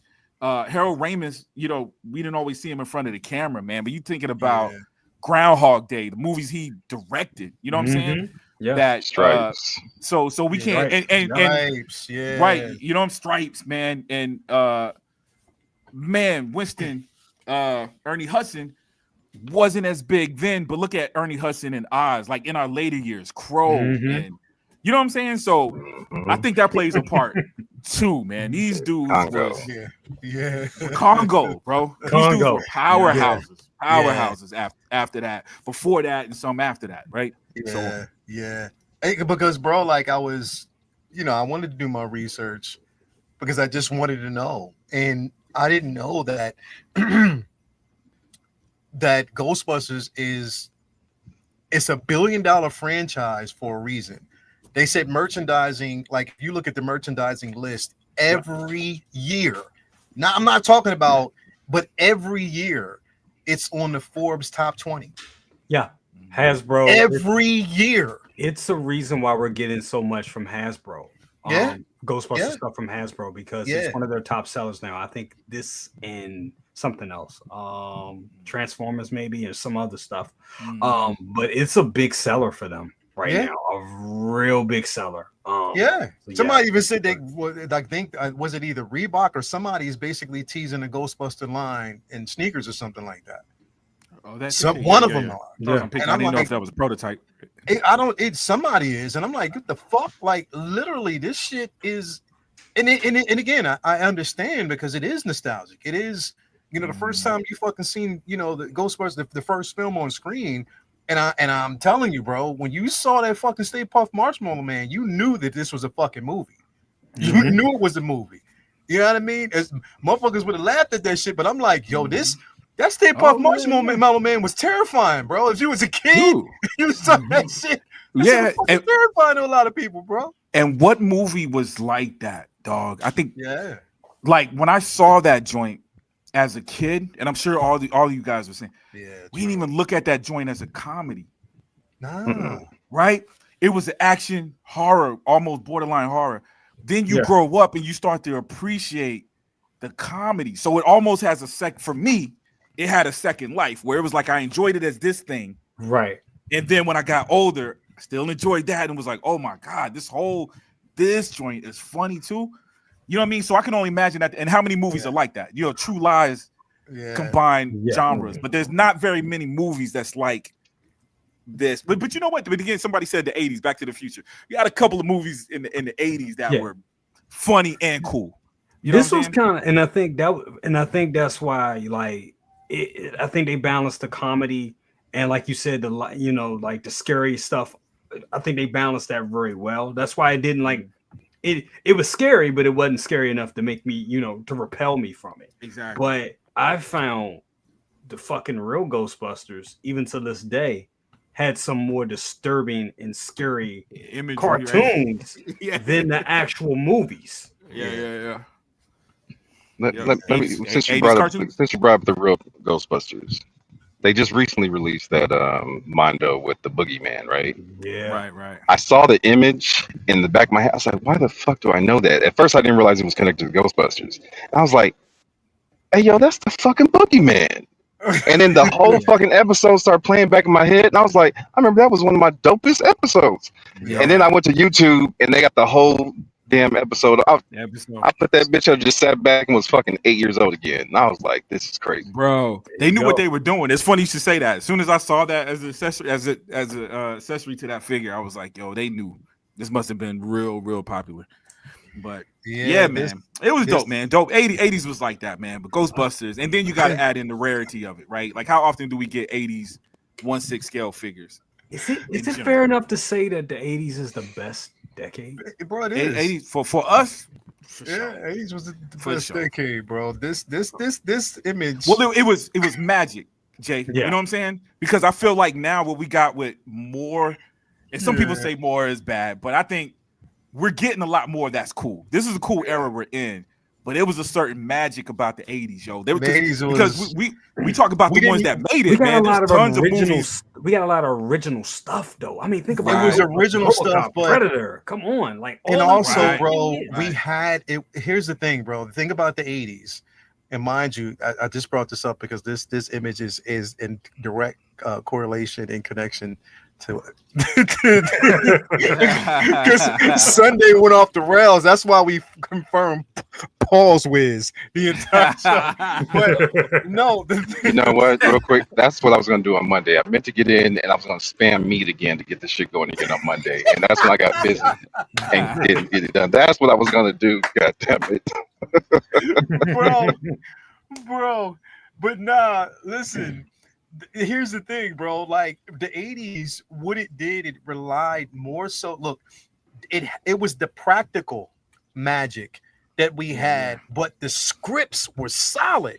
They were solid scripts in the cohesiveness of character development and how well people played off of each other. Back then, there was no reliance on CGI and a digital template. and all that other bullshit. It was just look Right. practical here. So because we have the practical magic and we have all this stuff here, we have to rely on acting, believability, emotions, all that pours out in these particular characters, and that's what gave us the magic of the 80s, bro. Horror films, everything that we got in the 80s was just perfect, bro. Like straight up. It was just perfect, bro. And we didn't have and trailers weren't what they were doing. When I did that retro look at the 89 Batman, they were talking about how that trailer changed trailer. So the way we see trailers now didn't start until late 80s. You know, and people were like, well, I remember seeing the trailer to this. Yeah, but the trailer wasn't. You might not have seen a trailer for Back to the Future. You might have saw Back to the Future not knowing what you were even like Ghostbusters TV, like that. Even like TV shows. Like there was a show, and it's funny you was bringing up the 80s, and I just saw HBO, and it just triggered something in my mind. There was a show on HBO, and I wasn't supposed to be even watching this show because it was an adult. It was like an adult comedy, but I always liked adult comedies. Still, like even to this day, this show was called Dream On. It was about a guy that had TV. He watched a lot of TV as a kid, and every time he would think about something like his personal life in real world, it would relate HBO to like show. relate to like a scene, a TV scene show out of a movie or a TV. And think about it, like how we people like creators do on YouTube now, how we show clips to like highlight certain things we say. It's kind of like Dream On. That influence all the way from then up until now. Yeah, amazing. Yeah, I agree. I never think about that. You're right. Yep. Yo, so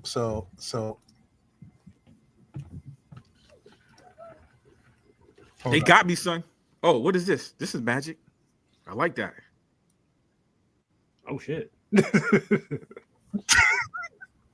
I wearing the same thing? I only wear this one is a different color, day. by the way. This is Sunday.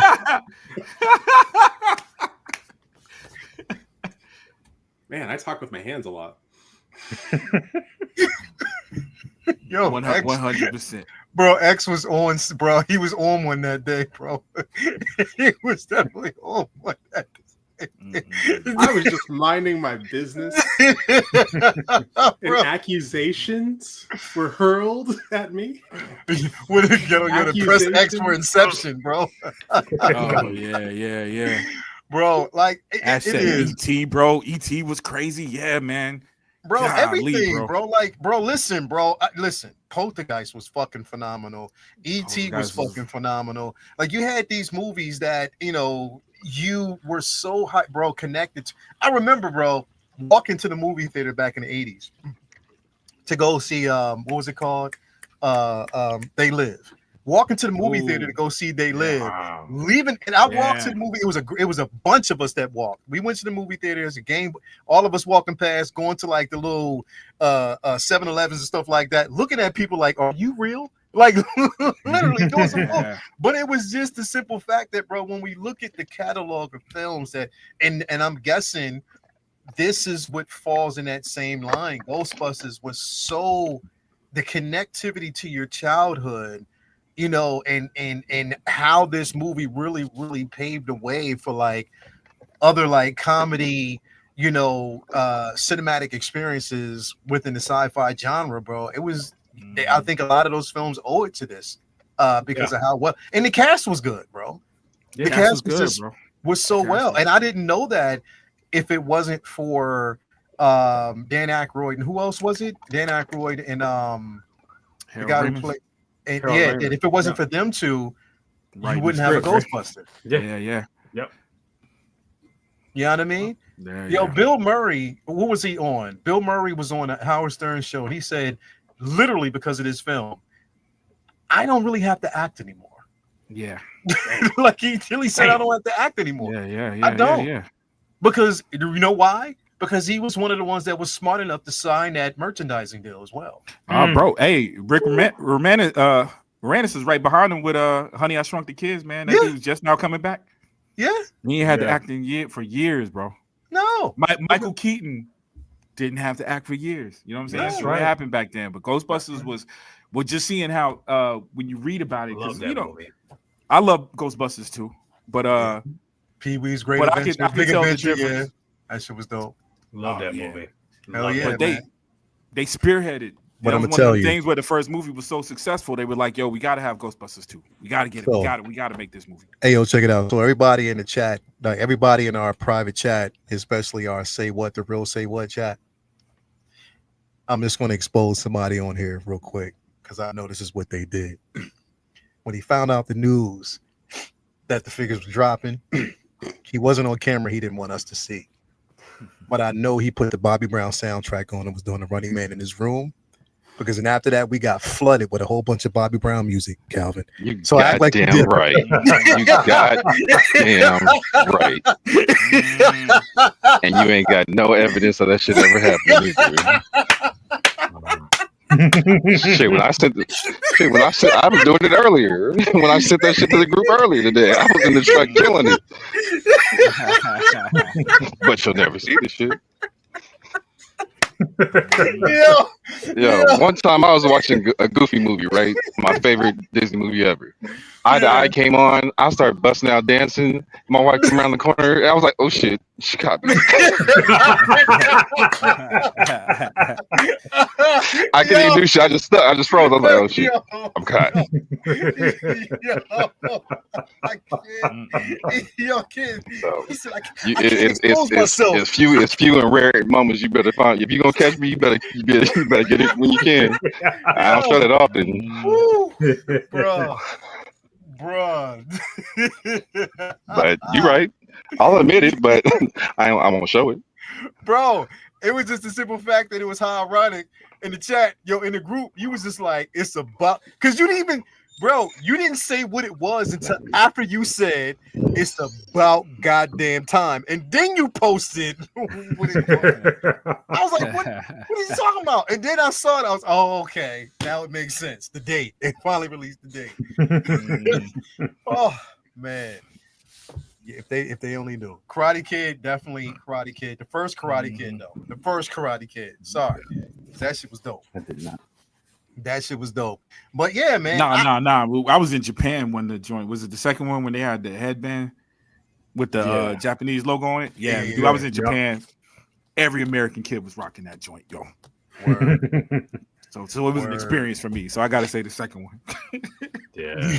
you got, I don't know, man. Like, so I'm gonna ask this one last time, Jay, because I asked everybody else the chances that we get another Ecto 1. Very high. Very high. And I think we'll get it.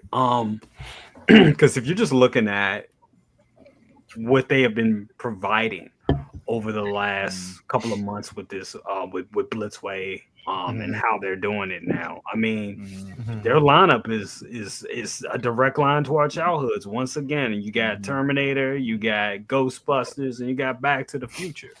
And if you looked in the promos and in the videos and in this picture right here, they show that Ecto 1. They're showing it to you for a reason. They know that's going to get everybody hyped. Like, are we going to get it again? Are we going to get it again? Right. And I know some people, the naysayers, may feel like, well, they did the they did the Afterlife one, and that one set in a little bit. This one sat too.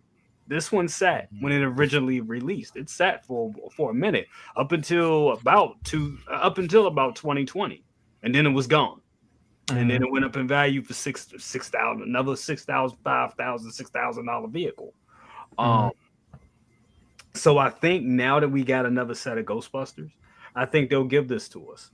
Now, the thing is, I know a lot of people are going to be like, well, damn, well, we already have it. Well, all they got to do is the old ones, and even the Afterlife version takes batteries. I have battery packs that are hooked up to mine, so I can turn it on via Alexa and stuff like that. But what they'll do is they'll just make this. They'll give you the same mold. They give you this one again, and they'll just make it USB. So I do think that we'll get it. I do. I really think the chances are high. So. I mean, people got another set of Ghostbusters coming. Yeah, that's the thing, and that's what I was thinking about for people who missed out the first time. This is more of an incentive, and especially because of the impact. These motherfuckers sold out in record time. Yeah, I think we'll get Ghostbusters 2 figures as well. Woo! Now you talking my business. Talking my language. Yeah, now All my money, son. All my money. I mean, going in 15. I mean, going in 5 minutes. 1,500. Why not? Let's keep And this. you know And what? the fandom is out you, there. I was about to say following Hasbro because I did. Jay, I don't know if you did. They released the Ecto, the 1/12 scale, I believe. Yeah. Yes. Hasbro did a thing, and they had where you can convert it to the Ghostbusters. I was too. this And close it to pulling the came trigger, with but I the left it Ghostbusters. alone. Yep. Dude, I went ahead and got the price wasn't bad. Hasbro ain't been doing good with or they've been doing good with the prices. So I went ahead and copped that. But just following that, man, there's definitely a hunger for those. And again, going to the Comic-Cons and seeing people dressed up, that's always cool because you always see this. So it's always cool to see a Ghostbusters 2, which is a very, very specific color to that uniform. You know what I'm saying? So let me fuck y'all up real quick. I can't remember the name of the guy off the top of my head, but who did Jake's big Tom Hanks character? You guys remember the name of that custom guy? I don't. I'm about to walk in the theater. If I can find it real quick, I'll shoot it to the group. But look him up and look what he's doing right now. He's doing a fucking Tully from the first movie. Oh, wow. He's doing a what? He's doing a Tully from the first movie. It looks amazing. The Keymaster or whatever, whichever one he was. He's doing that version of him with the I think with the dog. Didn't somebody put it in the It may have been me. I think you put it in the group. Yeah, I think you actually put it in the group the other day. But I thought look for that real quick. But man, I'm not spending 20. I think he wants like 23 for it. So I'm like, I'm cool. That's what he was asking for the big piece. He's nice to look at though. Yeah. But I'm just saying, if you want to share that with the the show, that piece looks ridiculous. And he's got like two different. He's got the Egon headpiece that you can put on him, or you can take that off and have him with the dog, and the dog lights up as well. You put him on a little platform, and his eyes light up. Did you put that in the Say What chat the other day? I think so. Hold on. I'm pretty sure it did. Hold on, because I think I saw it. Hold on. All Because right. I remember you. I'm walking into F1, so it's about to get loud. So let me go, but check for it though. All right, I will. I'll check and see. All right, y'all. I'll catch y'all. All right, Calvin. All right, bro. I'll check you out later on, bro. Yeah, I'm trying to see if I can find it because I don't see it. I don't know if it was in the Say What chat or if it was in the. I just sent it to the Say What chat again. Oh, I see it now. Yeah. Hold on. Here it is. Amazing. Wow. Oh, come on, dog. Wow. Is this the guy that did the Forrest Gump? Yeah. Oh yeah. It's expensive. As soon as come on, dog. Touch the platform and eyes glow. Comes with the actual TV. Fucking and he what? Oh shit. Wow. Are you for real, dog? Come on, son. Hot toy. And from what I can see, this thing is sold out. Yeah. And how much does he want for this? He's hand making these, right? This ain't. Oh, I don't know. But it's gone. Right? It's gone. And as soon as you put it on the platform, the eyes light up. That's crazy. Wow. See, again, all those 1/6 scale companies out there need to be looking at this to push the envelope forward on what you could do at this scale, because you could do more. It's just how much is it going to cost? But if you could do it at scale, then maybe you can bring that price down. Bro, they need all this. You would need this and a Gozer, bro. You need a Gozer, bro. Yeah, need a Gozer. You definitely need a Gozer because you would get people that would get two. Oh wow! Look at that. Yeah. Damn. That's lovely, bro. But I don't even look at the price. I can only imagine how much he would charge for that, bro. Oh, dude, come on. And the miniature TV too. He said 23, right? 23. And the fact I don't know how many they made, but it did sell out. So do you think the price tag on this is worth it? Do I think it's worth it? Yeah, man. If it's custom, a dude doing it. I mean, this is a really, really good custom. Like this is a really, really. This is something not everybody and their mama gonna have. You know what I'm saying? So you paying for it. I mean, this is dope, but I still is big of a Ghostbuster fan that I am. I still think that I would, if I had the choice between this and the big figure. My god, I would go for the big set easily. That big set is dope. That's just one of those things that, like, somebody will see your whole collection, like, okay, you got a Ghostbusters, okay, you got RoboCop, okay, what the fuck, big? You know what I'm saying? It's like one of those that's like something you don't see. So yeah, damn. Looney Tunes brings up something really good. This is one of the guys. I'm assuming it's Guy working with Jazz Inc. Oh, for real? Oh, really? Yeah, he worked on the Penguin, I believe. Oh, for real? Right. I see. Okay, yeah. Now you can see it. You can see it now. You can see it now. So he was the one who did big. I mean, he did big for. Oh, okay. Okay. And not the Catwoman, just the Penguin. I don't know if he worked on with the Catwoman too. I think he was mentioned for the Penguin. Yeah. I don't know what he did for the Penguin, but I know he did some aspect of the Penguin release. So it makes sense that this is this good, considering. Yeah. Oh, look at that. I see the little touch thing at the back, so it's like the foot is connecting. That's incredible. Okay, who brought the dog? That is incredible. That's an incredible piece, bro. Like, I would. That's dope. It is, bro. Like, but it's still, bro. It would be dope to have two of the dogs in Gozer, bro. I would love to have that. Yeah, I would love that. That would be dope. I'm surprised no one has done Gozer yet. Not at least in 1/6 scale form. I would like all that as well, but I can probably only afford the TV. Prop Wiz, are you going to how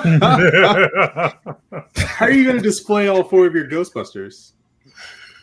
I haven't, bro. I've got some space. You know, I bought me one of them garage joints, man.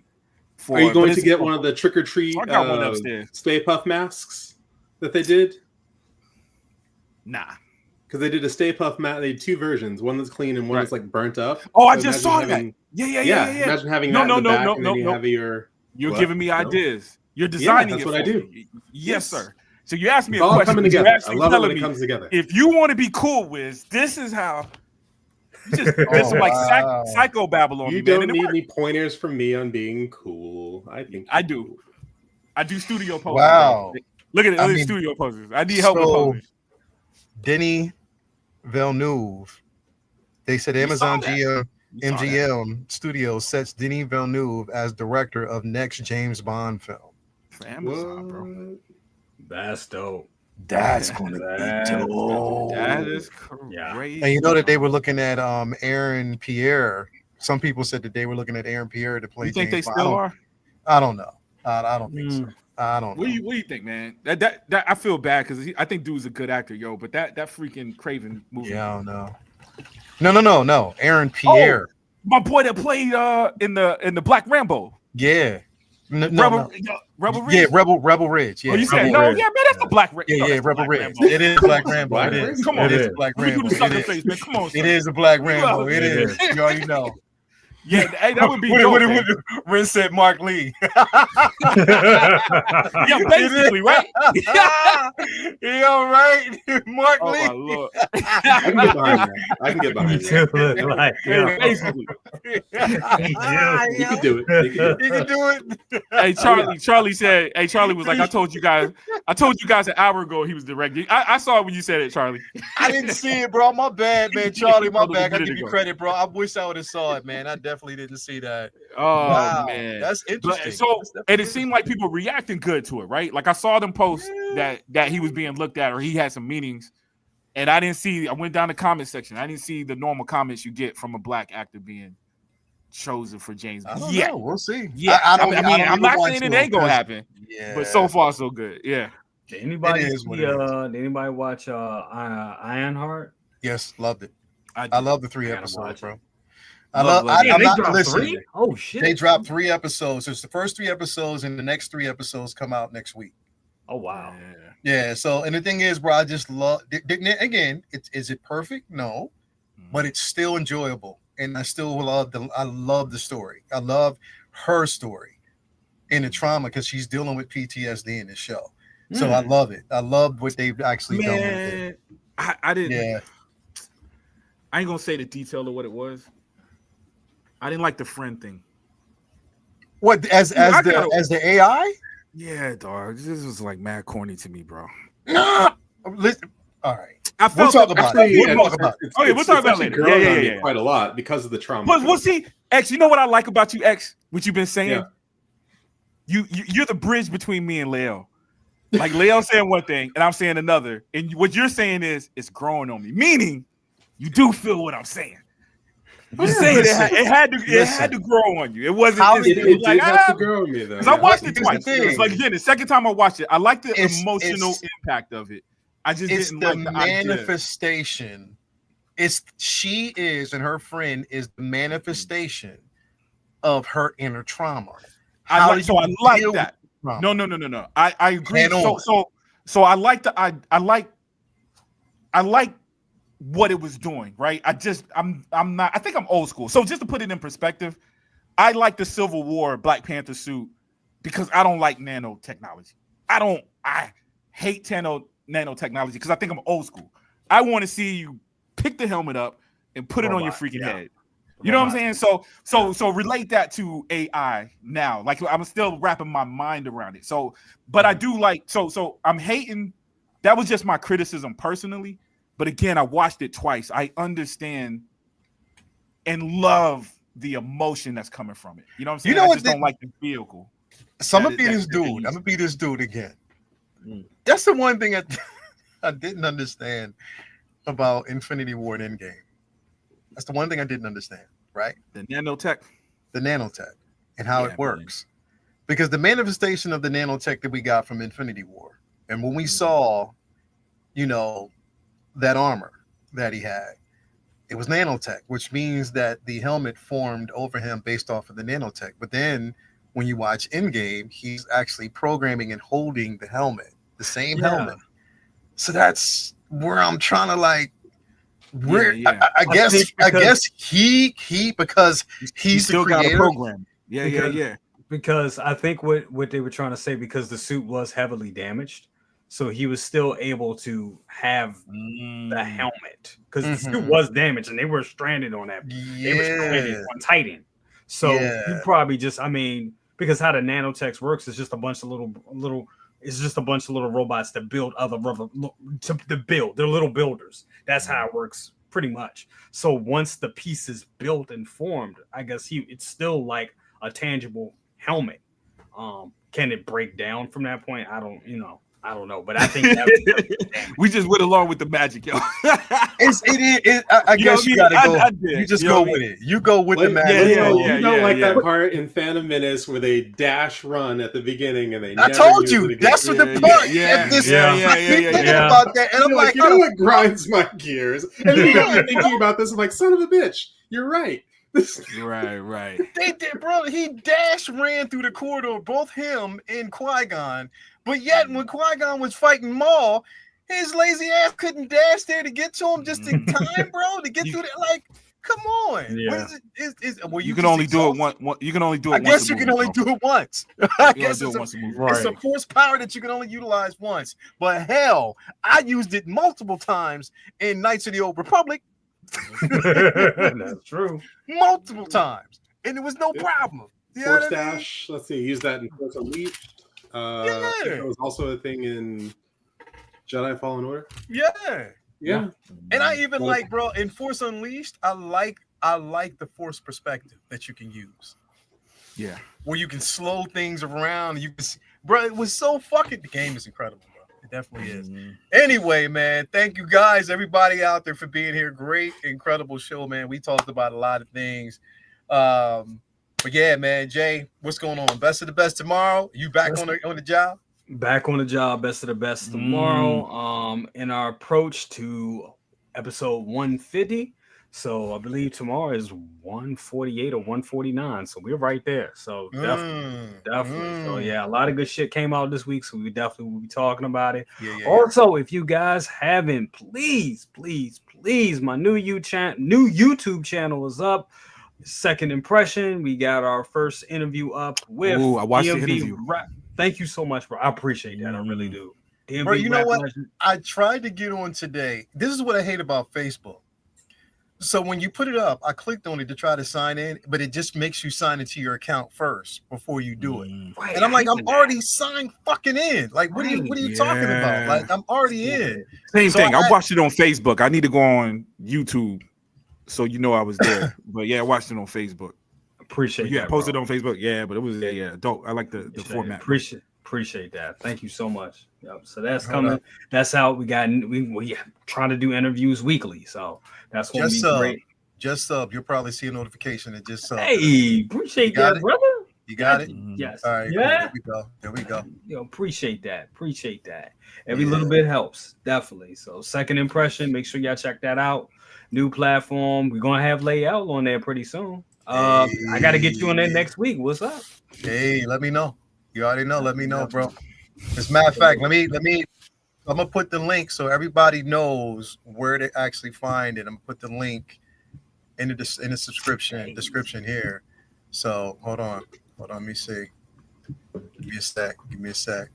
I gotta find this shit now. Here we go. Because it pulled up the wrong thing. Here it is.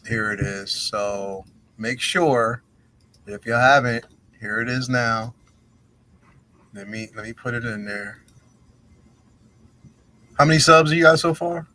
I think we're at like 21 now. You got 21 now. So all right, cool. So I'm putting this actually in the chat here, so everybody knows. You hit them prop whiz numbers, bro. There you go. So the link is in the chat. You see it right there. Second impression. Everybody out there watching, 65 people watching. All you gotta do is go on over there, head on over to click it. That's it. Click it. Get him up. Let's go. Appreciate it. Put our own. So you already know, man. Appreciate that, man. So thank you so much.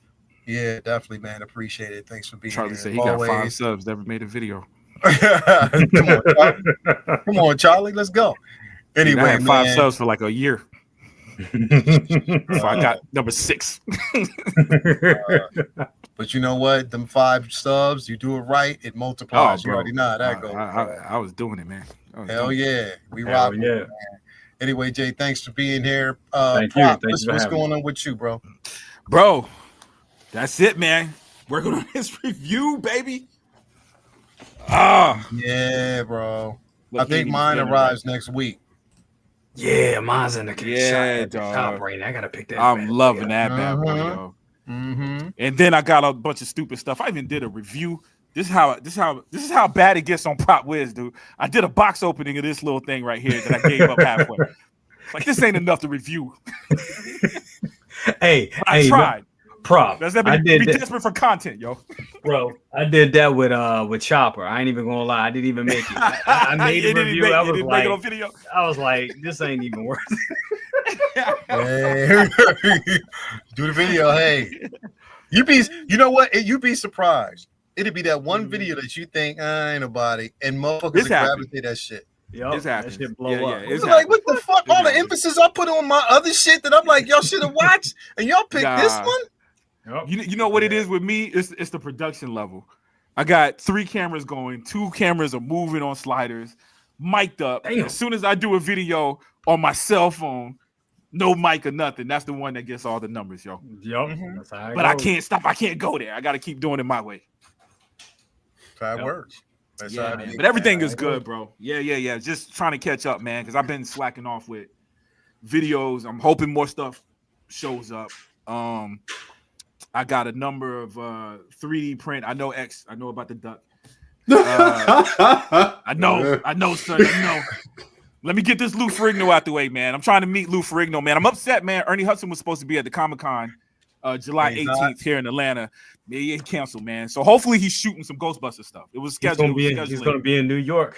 I saw that at the end. What date? That's in August, right? No, October. Yep. Okay. Yeah. So, dude, I might think about it because I just like the buying Jordans. I had my mind on getting that autograph. But Lou Ferrigno is gonna be here. Keith David is gonna be here talking about They Live. You know what I'm saying? So I'm gonna try to. I don't have anything for him to sign yet, but I gotta. That's my mission now. I want some of these collectibles, the 3D prints, the base.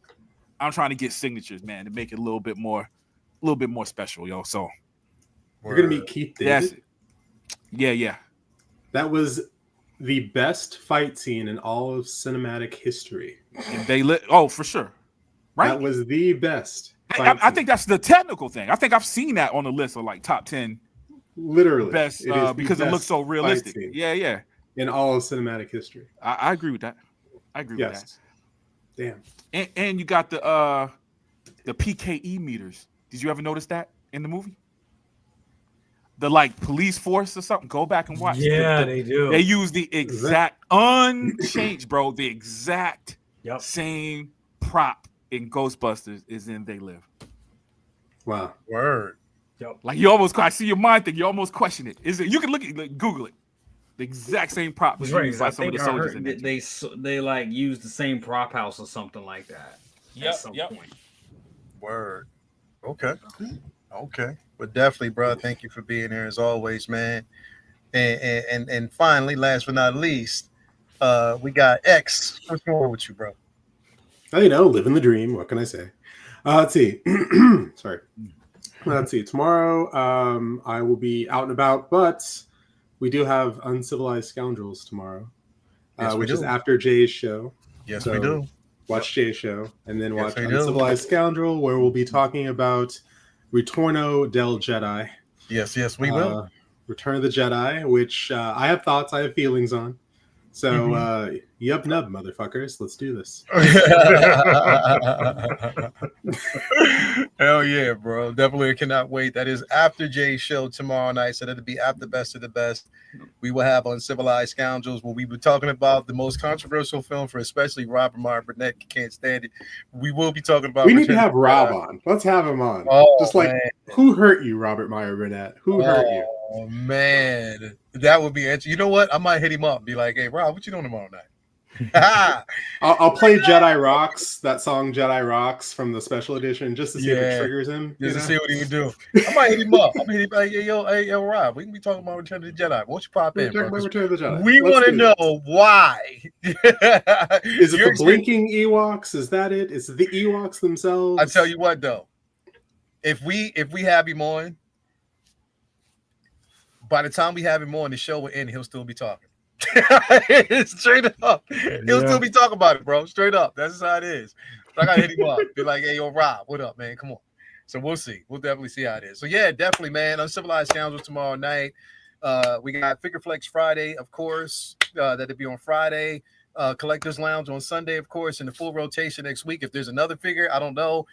Jay always has the insight on what he thinks going to be dropping. So Jay, what's coming next, man? What you hear?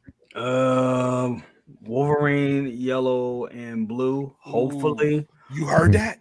You just hoping that should have been for real. That should have been like 3 weeks ago. They got it. They just holding that shit. They got it. Wow. They just holding it. If not that, trying to think, is something on. If not that, something. Hold on, one second. I know we about to leave, but. Something else. Something elemental. I know it's something else. Oh, another artisan. God Loki. Oh God. Okay. God Loki. Damn. I'm just throwing that out there. I just pulled that out. Oh yeah, ballerina announcement. Yeah, that makes sense. I'm waiting for that, bro. What? Like that's the one I'm waiting on. Is that announcement? I want that. There's rumors they're making that. Yeah, they already put it up. It was on the page. They're making a ballerina figure. Oh, I don't know which one. If they're going to do the one in the dress or her in her civilian costume, the one that we seen with her, and I don't know. I almost saw it yesterday. My ass. I was like, either see the ballerina. I had my bag and everything ready to go to the gym. And then the movie theater was right there, and I was like, "Damn, it was right." It's so dope, bro. I love that fucking film. I love that fucking film, bro. See, I knew because they don't chose abs. It is so dope because without giving any spoilers away, she is a character who shows the struggle and the development throughout the entire film. Because there's no easy way for her at all. Wow. Yeah. Literally, there's no easy way for her, bro. Yeah. What do you think about her probably being Wonder Woman?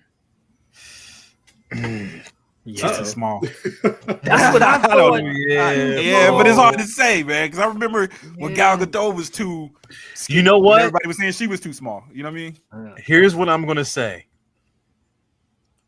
I would much rather her be, and I said this before, I would much rather Anna de Armas be Bastila Shan. Yeah. I would love to see her as Bastila Shan, bro. Yeah. I would love to see her as Bastila. They did a live action Knights of the Old Republic. I would love to see her as Bastila Shan, bro. Yeah. Do both. Because when you see this film, Anna de Armas is an action hero. Oh yeah. When you see this film, she already showed us the way it was when she was in Bond. But in this, she is an action hero, bro. Shit. You can tell that she's dope. So I would love to see her. Yeah, bro. She gives it all, bro. She trains well, and I think it'd be dope. I would love to see that. Agreed. She's just dope. She's just dope anyway. But anyway, thank you guys, everybody out there for tuning in. Again, remember tomorrow night, all that good stuff, man. We will be back next week. Guard your wallets because it's going to be a hot one. We just got to see how it's going to end. And on top of that, don't forget, we still got Comic-Con, Toy Fair, all that other shit coming. Woo, it's going to be some heat. So definitely can't wait for that. But anyway, thank you guys for being here. Another great show. We will talk to y'all later on. Peace out, all that good stuff, man. See you later.